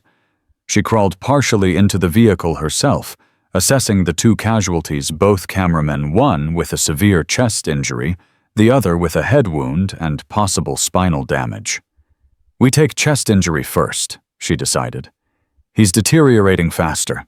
Spinal injury gets a full backboard before we move him, and working in the cramped, unstable space required precision and trust." Clara positioned herself to support the first casualty's weight, while Dane and Rodriguez pulled him carefully through the window. Every movement was calculated too fast, and they'd cause additional injuries too slow, and he'd bleed out before extraction. They got him out. Clara immediately began triage, sucking chest wound, 2 broken ribs, possible punctured lung. She sealed the wound, administered pain medication, marked him red for critical, and moved to the second casualty. This extraction was even more delicate. The man's neck angle suggested spinal involvement, meaning any wrong movement could cause paralysis or death. Clara talked Dane and Rodriguez through the backboarding process, her voice steady and authoritative, each instruction precise. "Support his head. Rodriguez, you've got his shoulders. Dane, take his hips. We move together on my count, straight line motion only. Ready? 1, 2, 3. They moved as one unit, extracting the second casualty with textbook precision. Clara's hands never stopped moving, checking vitals, stabilizing injuries, preparing him for transport. Around her, the rest of the team worked efficiently, setting up triage areas, preparing casualties for the incoming medical helicopter. Sergeant Owens watched from nearby, his expression complicated. He'd seen combat medics work before, had trained with some of the best. Clara was operating at a level that went beyond even that her movements carried the efficiency of someone who'd done this under the worst possible conditions, when time meant the difference between life and death. The medical helicopter arrived 20 minutes later, landing in a clearing 100 yards away. Paramedics swarmed the scene, taking over casualty care with professional efficiency. They asked questions: who stabilized the wounds, who made the triage decisions, who coordinated the extractions. When they learned it was a recruit named Reed, the lead paramedic looked at her with open respect. "You saved 2 lives today," he said simply. "That chest wound would have been fatal in another 10 minutes. And the spinal extraction that was absolutely perfect. Where'd you train?" Clara felt everyone's eyes on her, the paramedics, the instructors, her fellow recruits. The question hung heavy with implications she couldn't answer honestly. "Fort Arden, sir," she said quietly. "Just following the training." The paramedic looked skeptical, but didn't push. "Well, whoever taught you did an excellent job. You should consider becoming a combat medic. You've got the skills and the temperament." They loaded the casualties and lifted off rotor wash, throwing dust and debris across the crash site. As the helicopter disappeared into the morning sky, silence settled over the team. They'd done it: real emergency, real casualties, real lives saved. But the cost of success was questions Clara couldn't answer. Hayes pulled her aside as the team began packing up equipment. His expression was serious, concerned. "That was exceptional work, Reed. Professional level, beyond what any recruit should be capable of." "I just did what was necessary, sir." "You did what a trained special operations medic would do. The vehicle extraction, the triage decisions, the way you directed experienced soldiers who outrank you." He paused. "People are going to ask questions now. The paramedics will file reports. Those cameramen are going to tell their story, and your name is going to be in all of it." Clara felt cold dread settle in her stomach. "Sir, I'll handle it," Hayes said firmly. "I'll classify the operation reports, cite security concerns with the documentary crew, keep your name out of official channels. But Reed, this is getting harder to contain. Your skills are too visible now." "I'm sorry, sir. I should have held back, let others—" "No." Hayes's voice was sharp. "You saved lives today. Real lives. I won't have you apologizing for that. But we need to have a serious conversation about your future here. About whether staying at Fort Arden is sustainable, or whether we need to find you a position where your full capabilities can be utilized without raising security flags." Before Clara could respond, Dane approached his expression a mixture of awe and confusion. "Reed, that was— I don't even have words. You were like a machine. Calm, efficient, knowing exactly what to do every second. Where did you learn that—" Clara looked at Hayes silently, asking permission.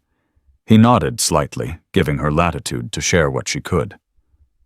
"I had advanced medical training in my previous unit," Clara said carefully. "Before my medical discharge. I retained the skills."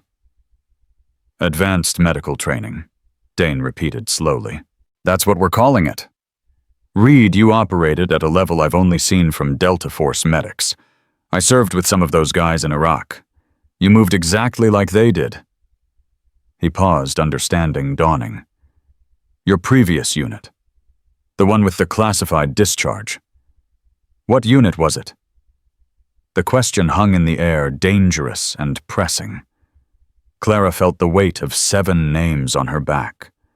7 stars in the sky, 7 ghosts demanding to be honored. But honoring them meant protecting them, protecting the classified mission that had killed them, protecting the secrets that kept their families safe from uncomfortable truths. "I can't answer that," she said quietly. "Can't or won't, both." Dane studied her for a long moment, then nodded slowly. "Okay, I respect that. But Reed, whatever you did before, whoever you were, you're wasted here. You should be training special operations personnel, not running through basic combat exercises with recruits like us." "Maybe I'm exactly where I need to be," Clara said, surprising herself with the truth in those words. "Maybe training the next generation, keeping them alive, teaching them what I learned, maybe that's more important than being in elite units." Rodriguez and Chen had approached during this exchange, both of them listening with careful attention. Rodriguez spoke up, his voice thoughtful. "You know what I think? I think Reed is here because she wants to be here. Because she's done the elite stuff, the classified missions, the operations that don't officially exist. And now she wants to do something different, something that maybe matters more in the long run." He looked at Clara directly. "Am I close?" Clara felt emotion threaten to break through her careful control. Rodriguez had seen through to the truth. She barely acknowledged herself that she was here not just to honor the dead, but to protect the living, to take the hard lessons learned through trauma and use them to keep others from experiencing the same pain. "Yeah," she said quietly. "You're close." The team finished packing equipment in contemplative silence, each person processing what they'd witnessed and participated in. The drive back to Fort Arden was subdued, everyone lost in thoughts about mortality, capability, and the thin line between training and reality. When they arrived, the rest of the training company was assembled in formation, having heard snippets of what happened through the communication networks. As Hayes's team dismounted, spontaneous applause broke out, recognition and respect for handling a real emergency successfully. Clara tried to disappear into the crowd, uncomfortable with attention, but Cole called her forward along with the others who'd participated in the rescue. They stood at attention while Hayes addressed the assembly. Today, 6 recruits and 6 instructors responded to a real emergency. They executed their training flawlessly, saving 3 lives in the process. This is what Fort Arden trains you for, not theoretical exercises, but actual situations where your skills and decisions matter, where people live or die based on what you've learned here. He paused, his eyes moving across the assembled recruits. Reed Rodriguez, Dane Patel Morrison Chen, you represented this facility with distinction. You proved that training matters, that discipline matters, that staying calm under pressure matters. You have my respect and the gratitude of 3 people who are alive because of your actions. More applause, genuine and heartfelt. Clara stood rigidly at attention, forcing herself to accept recognition she didn't feel she deserved. She'd only done what her training demanded, what survival required, what honor insisted upon. Nothing special, nothing extraordinary. But looking at the faces around her, recruits who'd mocked her 8 weeks ago, now regarding her with respect. Instructors who'd dismissed her as a quota pick, now seeing her capabilities clearly, teammates who'd become something like friends, watching her with admiration. Clara realized something had shifted fundamentally. She wasn't invisible anymore. Wasn't just another recruit hiding in the back. She'd been revealed, exposed, her capabilities visible to everyone. The careful distance she'd maintained had collapsed during the rescue operation, leaving her vulnerable to questions, scrutiny, and the attention she'd worked so hard to avoid. After dismissal, Clara headed directly to her bunk, intending to process everything alone in the quiet ritual of equipment maintenance. But Chen followed her, as did Rodriguez and Patel. They sat around her bunk, not speaking at first, just being present. Finally, Patel broke the silence. "Thank you for teaching us. I know you say it's just training, but the way you moved today, the way you stayed calm, that's because of experience we don't have. And you've been sharing that experience with us without making a big deal about it. So thank you." "He's right," Chen added. "You've been making all of us better soldiers just by being around. The way you approach problems, the way you think 3 steps ahead, we've all been learning from watching you." Clara felt her throat tighten. "I'm just trying to honor the people who trained me, who gave me these skills." "The people from your previous unit?" Rodriguez asked gently. "The ones who didn't make it?" Clara looked at him sharply, surprised by his perception. "How did you touch your shoulder sometimes, like you're checking something. And once during PT, your shirt rode up and I saw the edge of a tattoo. Names, I think, in military font." Rodriguez's voice was quiet, respectful. "I know memorial tattoos when I see them. I've got one myself for brothers I lost in Afghanistan." The truth hovered between them, dangerous but somehow necessary. Clara made a decision then, a choice, to trust these people who'd become her team, whether she'd intended that or not. 7 names, she said quietly. 7 women who died during a classified operation 6 years ago. They were my team, my sisters. They trained me, fought beside me, and died protecting a mission that officially never happened. Her voice wavered slightly. "I'm the only one who came home." Silence filled the space around them, heavy with the weight of sacrifice and survival. Chen reached out, placed a hand on Clara's arm, a simple gesture of solidarity and understanding. "We're honored you trust us with that," Chen said. "And we understand why you carry it the way you do, why you push yourself so hard, why you need to make sure everyone comes home safe." "You're not alone anymore, though," Patel added. "You've got us now, a new team. We might not be as elite or skilled as your previous unit, but we've got your back, just like you've got ours." Clara felt tears threaten for the first time in years, emotion breaking through walls she'd built from necessity and pain. She blinked them back, maintaining control, but couldn't stop her voice from shaking when she spoke. "Thank you. That means more than you know." They sat together as afternoon faded into evening, a new kind of team forming from shared experience and mutual respect. Clara realized that maybe Owens and Chen had been right. Carrying the weight alone wasn't strength.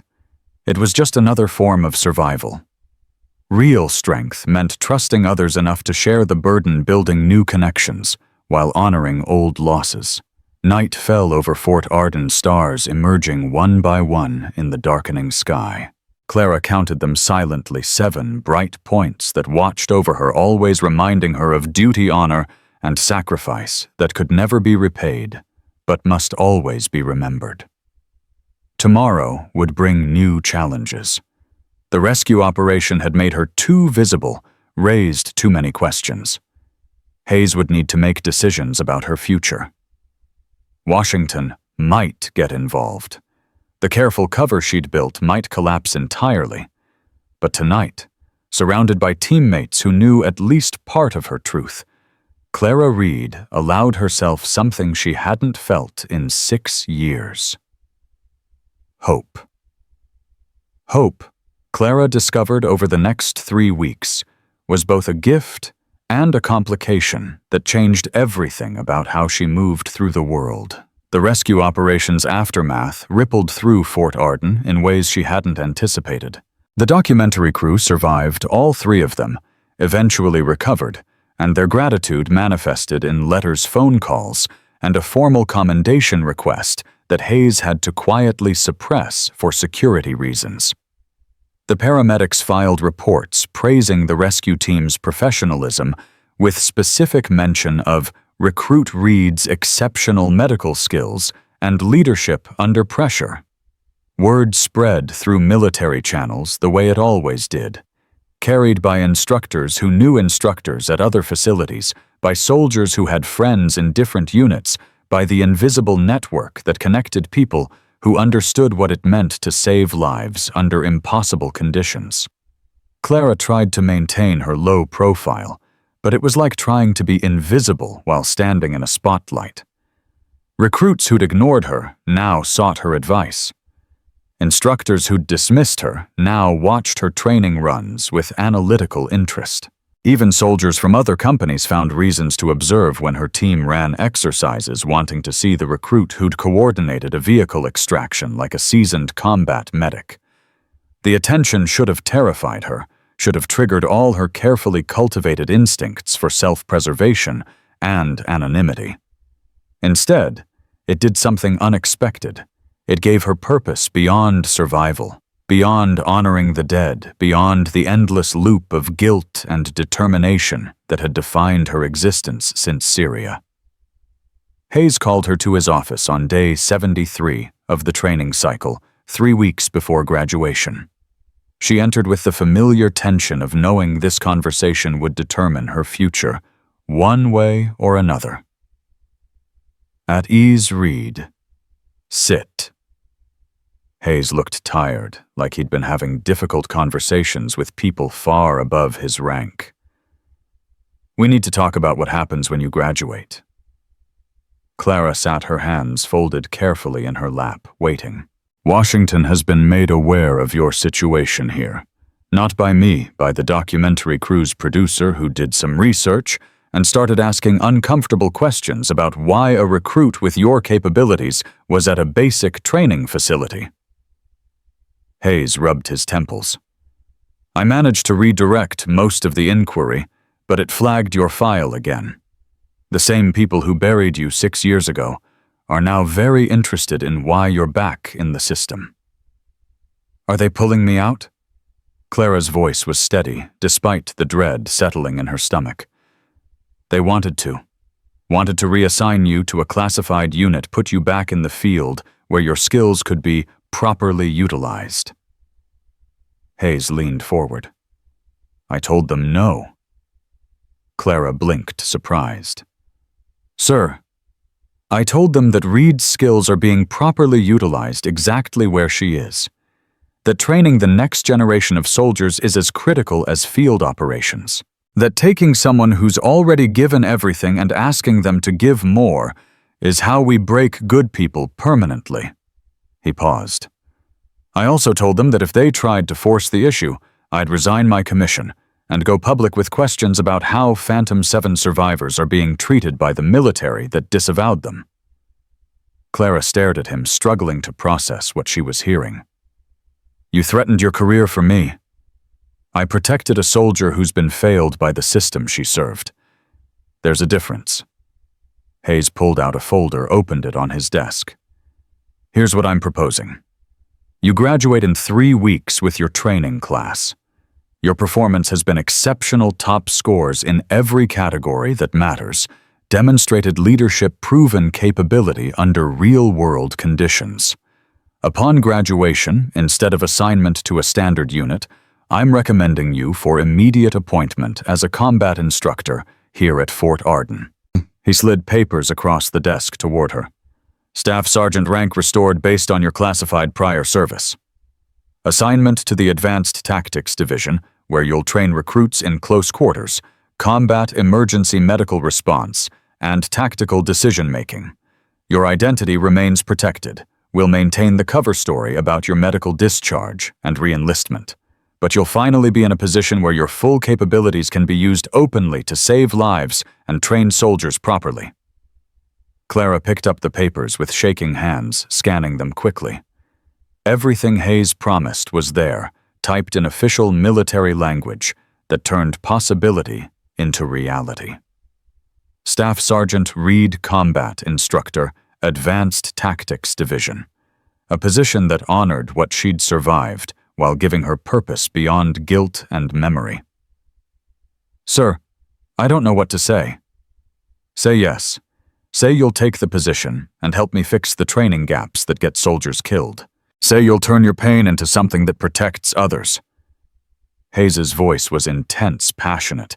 Reed, I've been doing this for 30 years. I know talent when I see it. But more than talent, I recognize someone who genuinely cares about bringing people home alive. That's rare. That's precious. That's what we need teaching the next generation. Clara looked at the papers at the rank insignia that would replace the bare collar she'd worn since re-enlisting at the position description that outlined responsibilities she'd been performing informally for months. Teaching, training, protecting. Using the lessons learned in blood and trauma to keep others from paying the same price. Yes, sir, she said quietly. I'll take the position. Hayes smiled, genuine relief crossing his features. Good. Now comes the hard part. What's the hard part? Telling your training class, because as of now they think you're just another recruit. When you graduate and immediately step into an instructor role with restored rank, they're going to have questions. We need to get ahead of that with a controlled narrative that satisfies curiosity without compromising operational security. Clara nodded slowly, understanding the complexity. What do you suggest? The truth carefully edited. You were special operations. Your unit was lost during a classified mission you survived and were medically discharged. You came back because service matters to you. We don't name the operation, don't give details that could compromise security, but we acknowledge enough that people understand why you're different. He paused. It's time to stop hiding, Reed. Not completely, some things stay classified forever, but enough that you can function openly as who you really are. The idea was terrifying and liberating simultaneously. Stop hiding. Acknowledge the past without being consumed by it. Be Clara Reed, survivor and instructor, instead of Clara Reed, ghost, pretending to be ordinary. When do we tell them? Tomorrow night. I'll call a company formation, make the announcement about your appointment, give the edited version of your background. Then you'll have 2 weeks to transition from trainee to instructor while finishing the cycle with your class. Hayes closed the folder. It won't be easy. Some people will resent you for hiding your capabilities. Others will put you on a pedestal you don't want to be on. But most will understand and respect what you've been through. Clara spent that night unable to sleep, lying in her bunk, while around her the other recruits slept peacefully, unaware that tomorrow everything would change. She thought about Syria, about 7 women who'd never get the chance to come home and find new purpose. She thought about the rescue operation, about Patel almost shooting Chen, about Mitchell's broken leg and the trust it took to let someone carry you through darkness toward safety. She thought about Dane's evolution from bully to ally, about Rodriguez recognizing memorial tattoos about Chen, understanding the weight of responsibility before Clara put it into words. She thought about teams, how they formed, how they broke, how they could be rebuilt from fragments if you were brave enough to trust again. Morning came with its usual harsh alarm, but today felt different. Clara went through formation, through breakfast, through morning training exercises, waiting for the evening when Hayes would make his announcement. The other recruits noticed her distraction. Chen asked twice if she was okay. Rodriguez offered to cover her afternoon equipment maintenance duty. Patel seemed nervous, as if sensing something significant was coming. The day crawled by with excruciating slowness. Afternoon training, dinner formation. The gradual transition toward evening as the Georgia sun painted long shadows across the parade ground. Then finally the announcement over barracks speakers. All training company personnel formation on the parade ground in 10 minutes. Class A uniforms. This is mandatory attendance. The barracks erupted in speculation. Class A uniforms meant something formal, something important. Graduations were still weeks away. Nobody got promoted mid-cycle. What could warrant a formal formation at 1900 hours on a random Tuesday? Clara dressed carefully. Her Class A uniform crisp and perfect. Her boots gleaming from hours of polish, she'd applied without conscious thought, while her mind wrestled with implications. She caught her reflection in the barracks mirror, a thin woman with gray eyes that had seen too much, carrying herself with discipline that came from places civilians couldn't imagine. In 3 hours, everyone would know at least part of her truth. The formation assembled precisely at 1900. Every recruit from the training company, every instructor assigned to their cycle, arranged in perfect ranks on the parade ground. Colonel Hayes stood at the front, with Sergeant Owens beside him, both in full dress uniform, the evening light catching their rank insignia and service ribbons. Hayes called the formation to attention, his voice carrying across the assembled soldiers. "At ease, I've called this formation to make an important announcement regarding one of your fellow recruits and the future of training at Fort Arden." He paused, letting anticipation build. Clara stood in formation with her training team, feeling their curiosity radiating around her. As many of you know, 3 weeks ago, several members of this company participated in a civilian rescue operation. Their performance was exemplary, representing the best of what Fort Arden trains soldiers to be. One person in particular demonstrated capabilities that went beyond standard training, operating at a level typically seen only in specialized units. Clara felt eyes turning toward her, realization dawning across multiple faces simultaneously. "Recruit Clara Reed," Hayes continued, his voice formal but warm, "has been recommended for immediate appointment upon graduation to the position of Combat Instructor, Advanced Tactics Division, with restoration of her previous rank of Staff Sergeant." Murmurs rippled through the formation. Hayes raised a hand for silence. "Some of you may be wondering how a recruit earns such an appointment. The answer requires context about Reed's service history that has until now remained classified." He glanced at Clara, giving her a small nod of support. 6 years ago, Staff Sergeant Reed was part of a special operations unit conducting intelligence gathering in a hostile environment. Her unit was compromised, and she was the sole survivor of an operation that resulted in multiple casualties. She was medically discharged following her extraction and extensive debriefing. The formation had gone completely silent, now everyone listening intently. Reed chose to return to service under a cover identity because she believed her skills and experience could still serve our country and honor the sacrifice of her fallen teammates. She re-enlisted, entered training at Fort Arden, and has spent the last 10 weeks demonstrating the discipline, capability, and leadership that defined her previous service. Hayes's voice grew stronger, more emphatic. She did not hide her skills to deceive anyone. She simply wanted to serve again, to train properly, to be part of something larger than her own survival. In the process, she has made every soldier in this company better through her example, her quiet mentorship, and her unwavering commitment to bringing everyone home safe. Clara felt tears threatening, but held them back through sheer force of will, standing at attention, while her past and present merged into a single acknowledged truth. Upon graduation, Staff Sergeant Reed will begin her duties as a combat instructor, teaching advanced tactics, emergency medical response, and tactical leadership to future training cycles. Her experience, bought at tremendous personal cost, will now be used to save lives and train soldiers properly. Hayes turned to face Clara directly. "Reed front and center."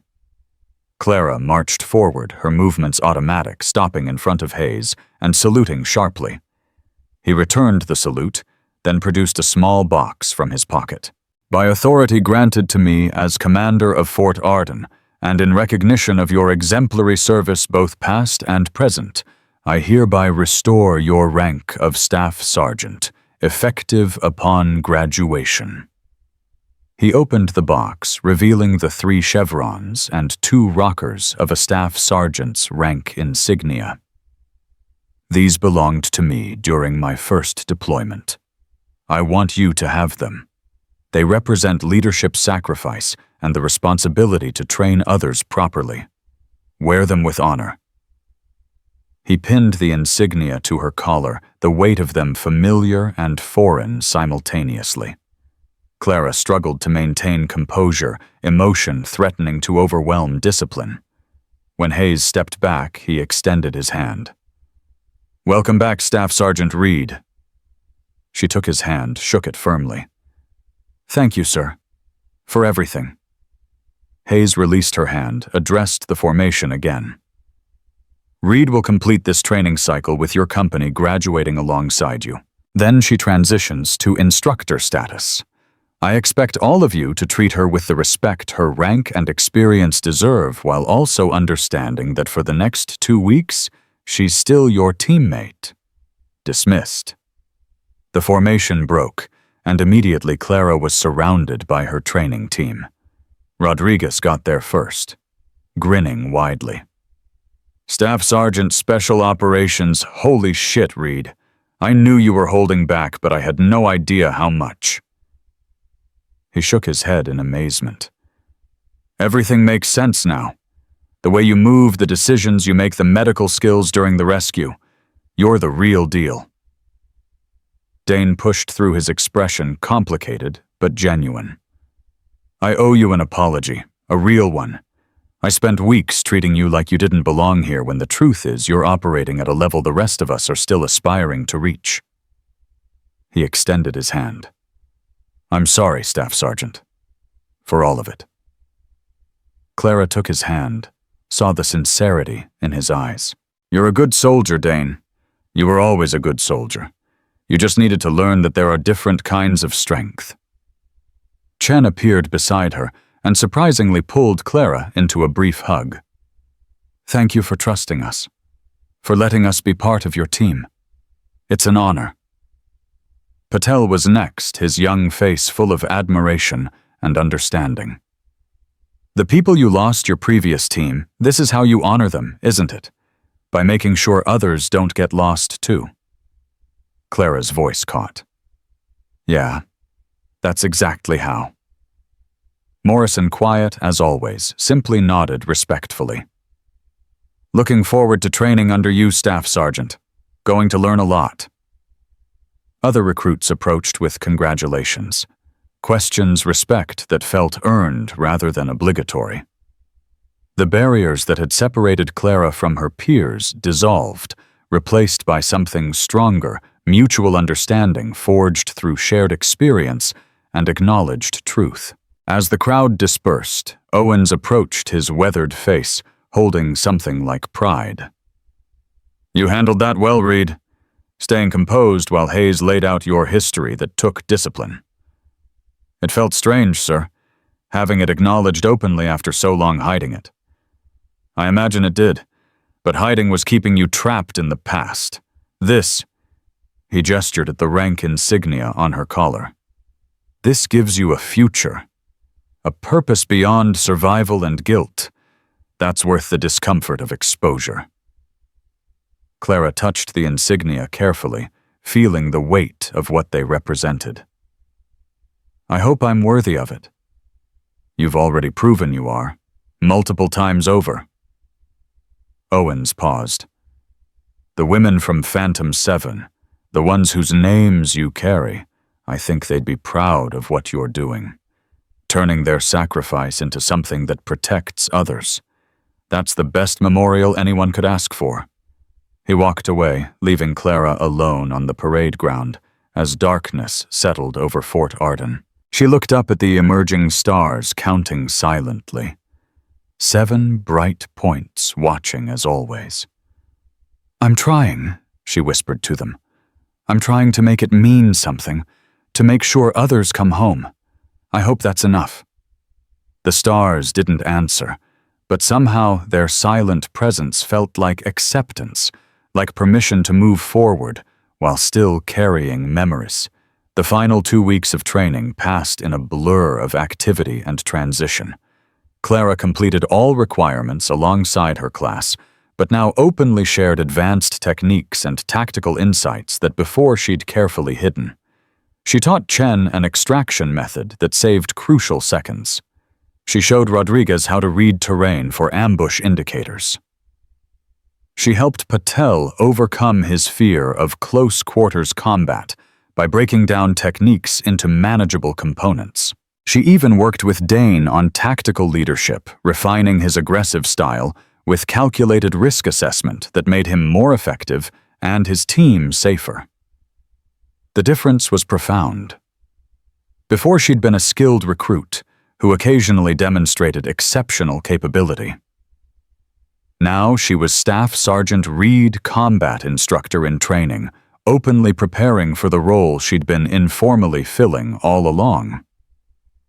Recruits asked questions they'd been afraid to ask before.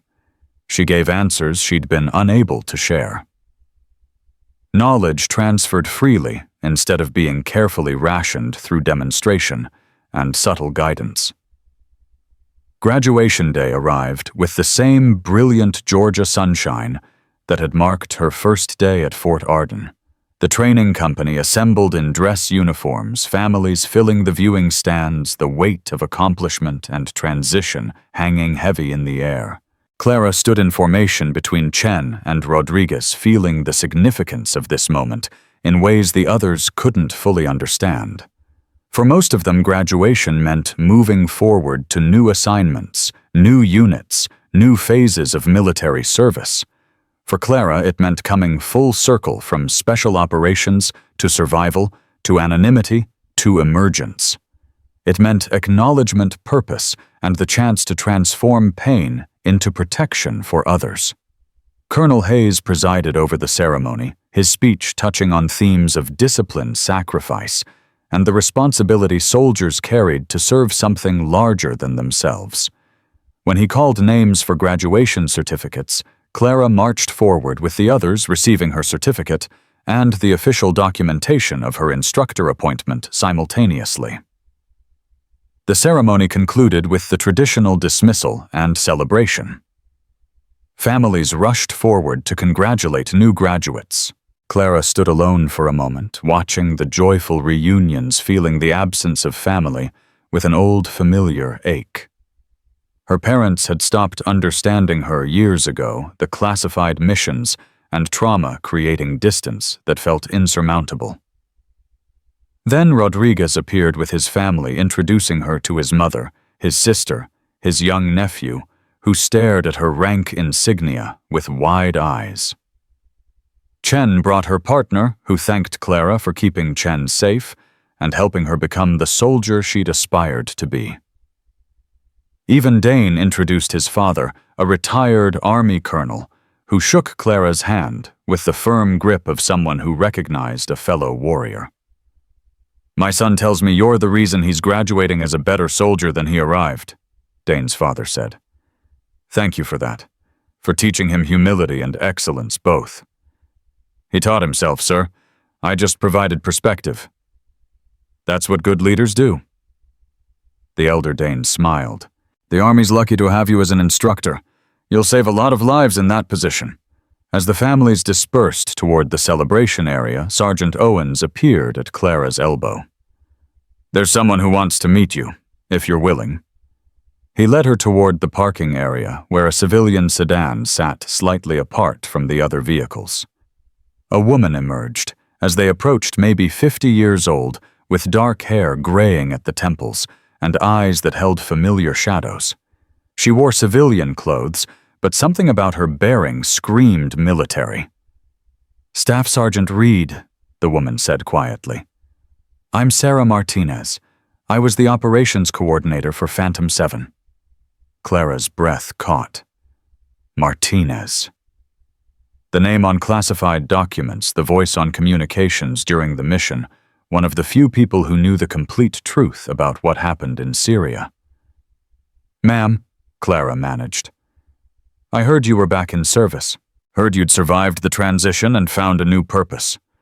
Martinez's voice was thick with emotion. I've carried guilt about Phantom 7 for 6 years, about the intelligence failure, the compromised exfil, the 7 women we lost. When I learned you'd survived but were buried in classification for your own protection, I wanted to reach out. But they wouldn't let me. Said it was too dangerous, too complicated. Ma'am, what happened wasn't your fault. Maybe not. But I was responsible for the team, for getting you out safely. And I failed. Martinez took a breath, steadying herself. I came here today because Colonel Hayes informed me you were graduating and accepting an instructor position. I wanted to tell you personally how proud I am of what you've done, how you've taken that trauma and turned it into something that will protect others. Your team, the 7 women who didn't come home, would be incredibly proud of you. Clara felt tears finally break through, spilling down her cheeks despite her best efforts at control. I carry them with me, always. I know you do. Hayes told me about the tattoo. Martinez stepped closer, her voice dropping to something almost intimate. Clara, you've honored them in every way possible.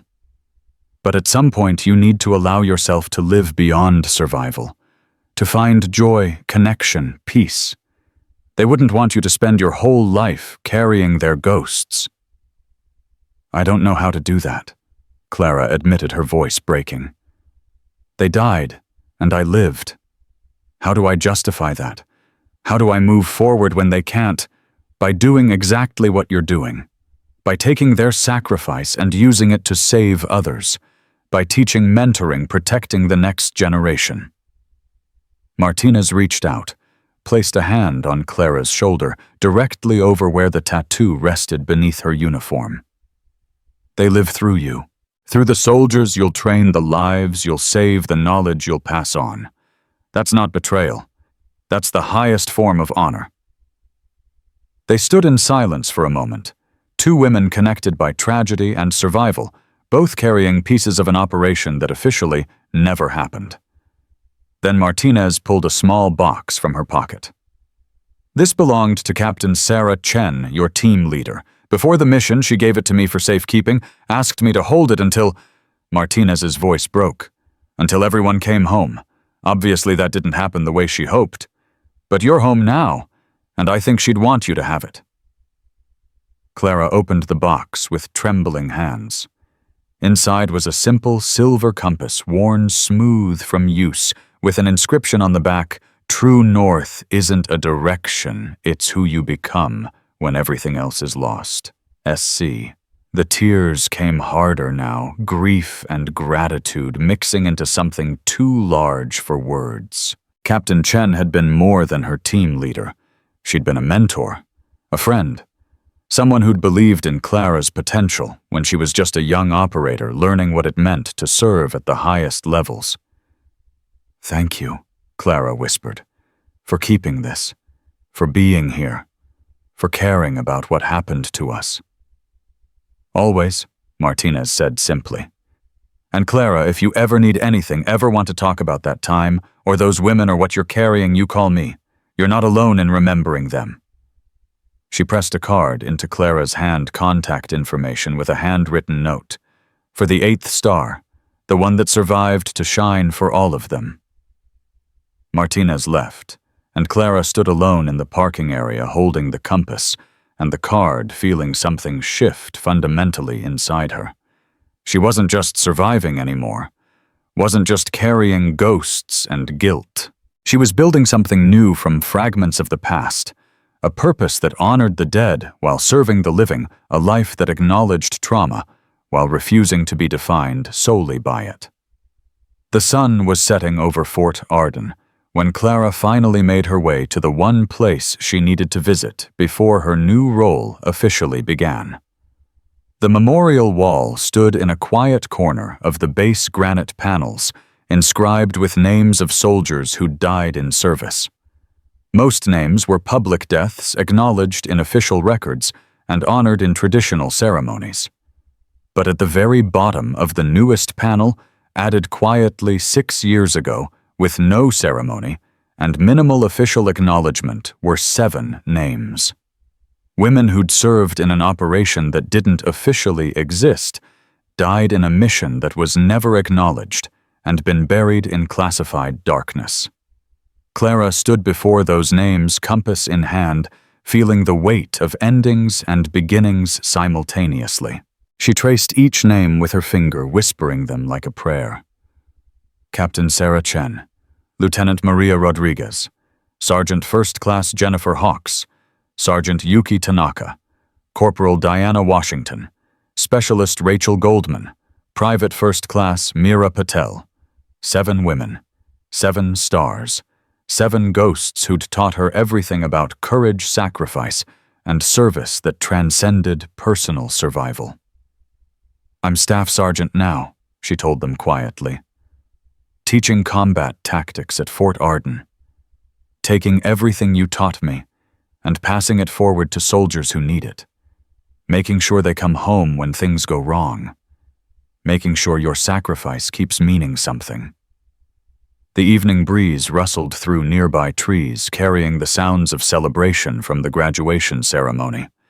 Clara stood in silence, feeling the presence of her lost team in ways that transcended memory in her training, her instincts, her commitment to protecting others. They lived through her actions, her choices, her refusal to let their deaths become meaningless statistics in a classified file. "I'm going to train them well," she promised. "Every recruit who comes through here, I'm going to teach them to survive what we survived, to make the hard calls, to bring their people home. That's my mission now. That's how I honor you." She placed the compass at the base of the memorial wall, a small offering that would likely be removed by maintenance, but felt necessary in this moment. Then she stood, saluted the names one final time, and turned to walk back toward the parade ground where her new life waited. Staff Sergeant Clara Reed, combat instructor, survivor of Phantom 7 carrier of 7 stars, and the lessons they'd died teaching her, ready to transform pain into protection and trauma into training that would save lives for decades to come. Behind her, 7 names remained carved in granite, silent witnesses to sacrifice that would never be publicly acknowledged, but would never be forgotten.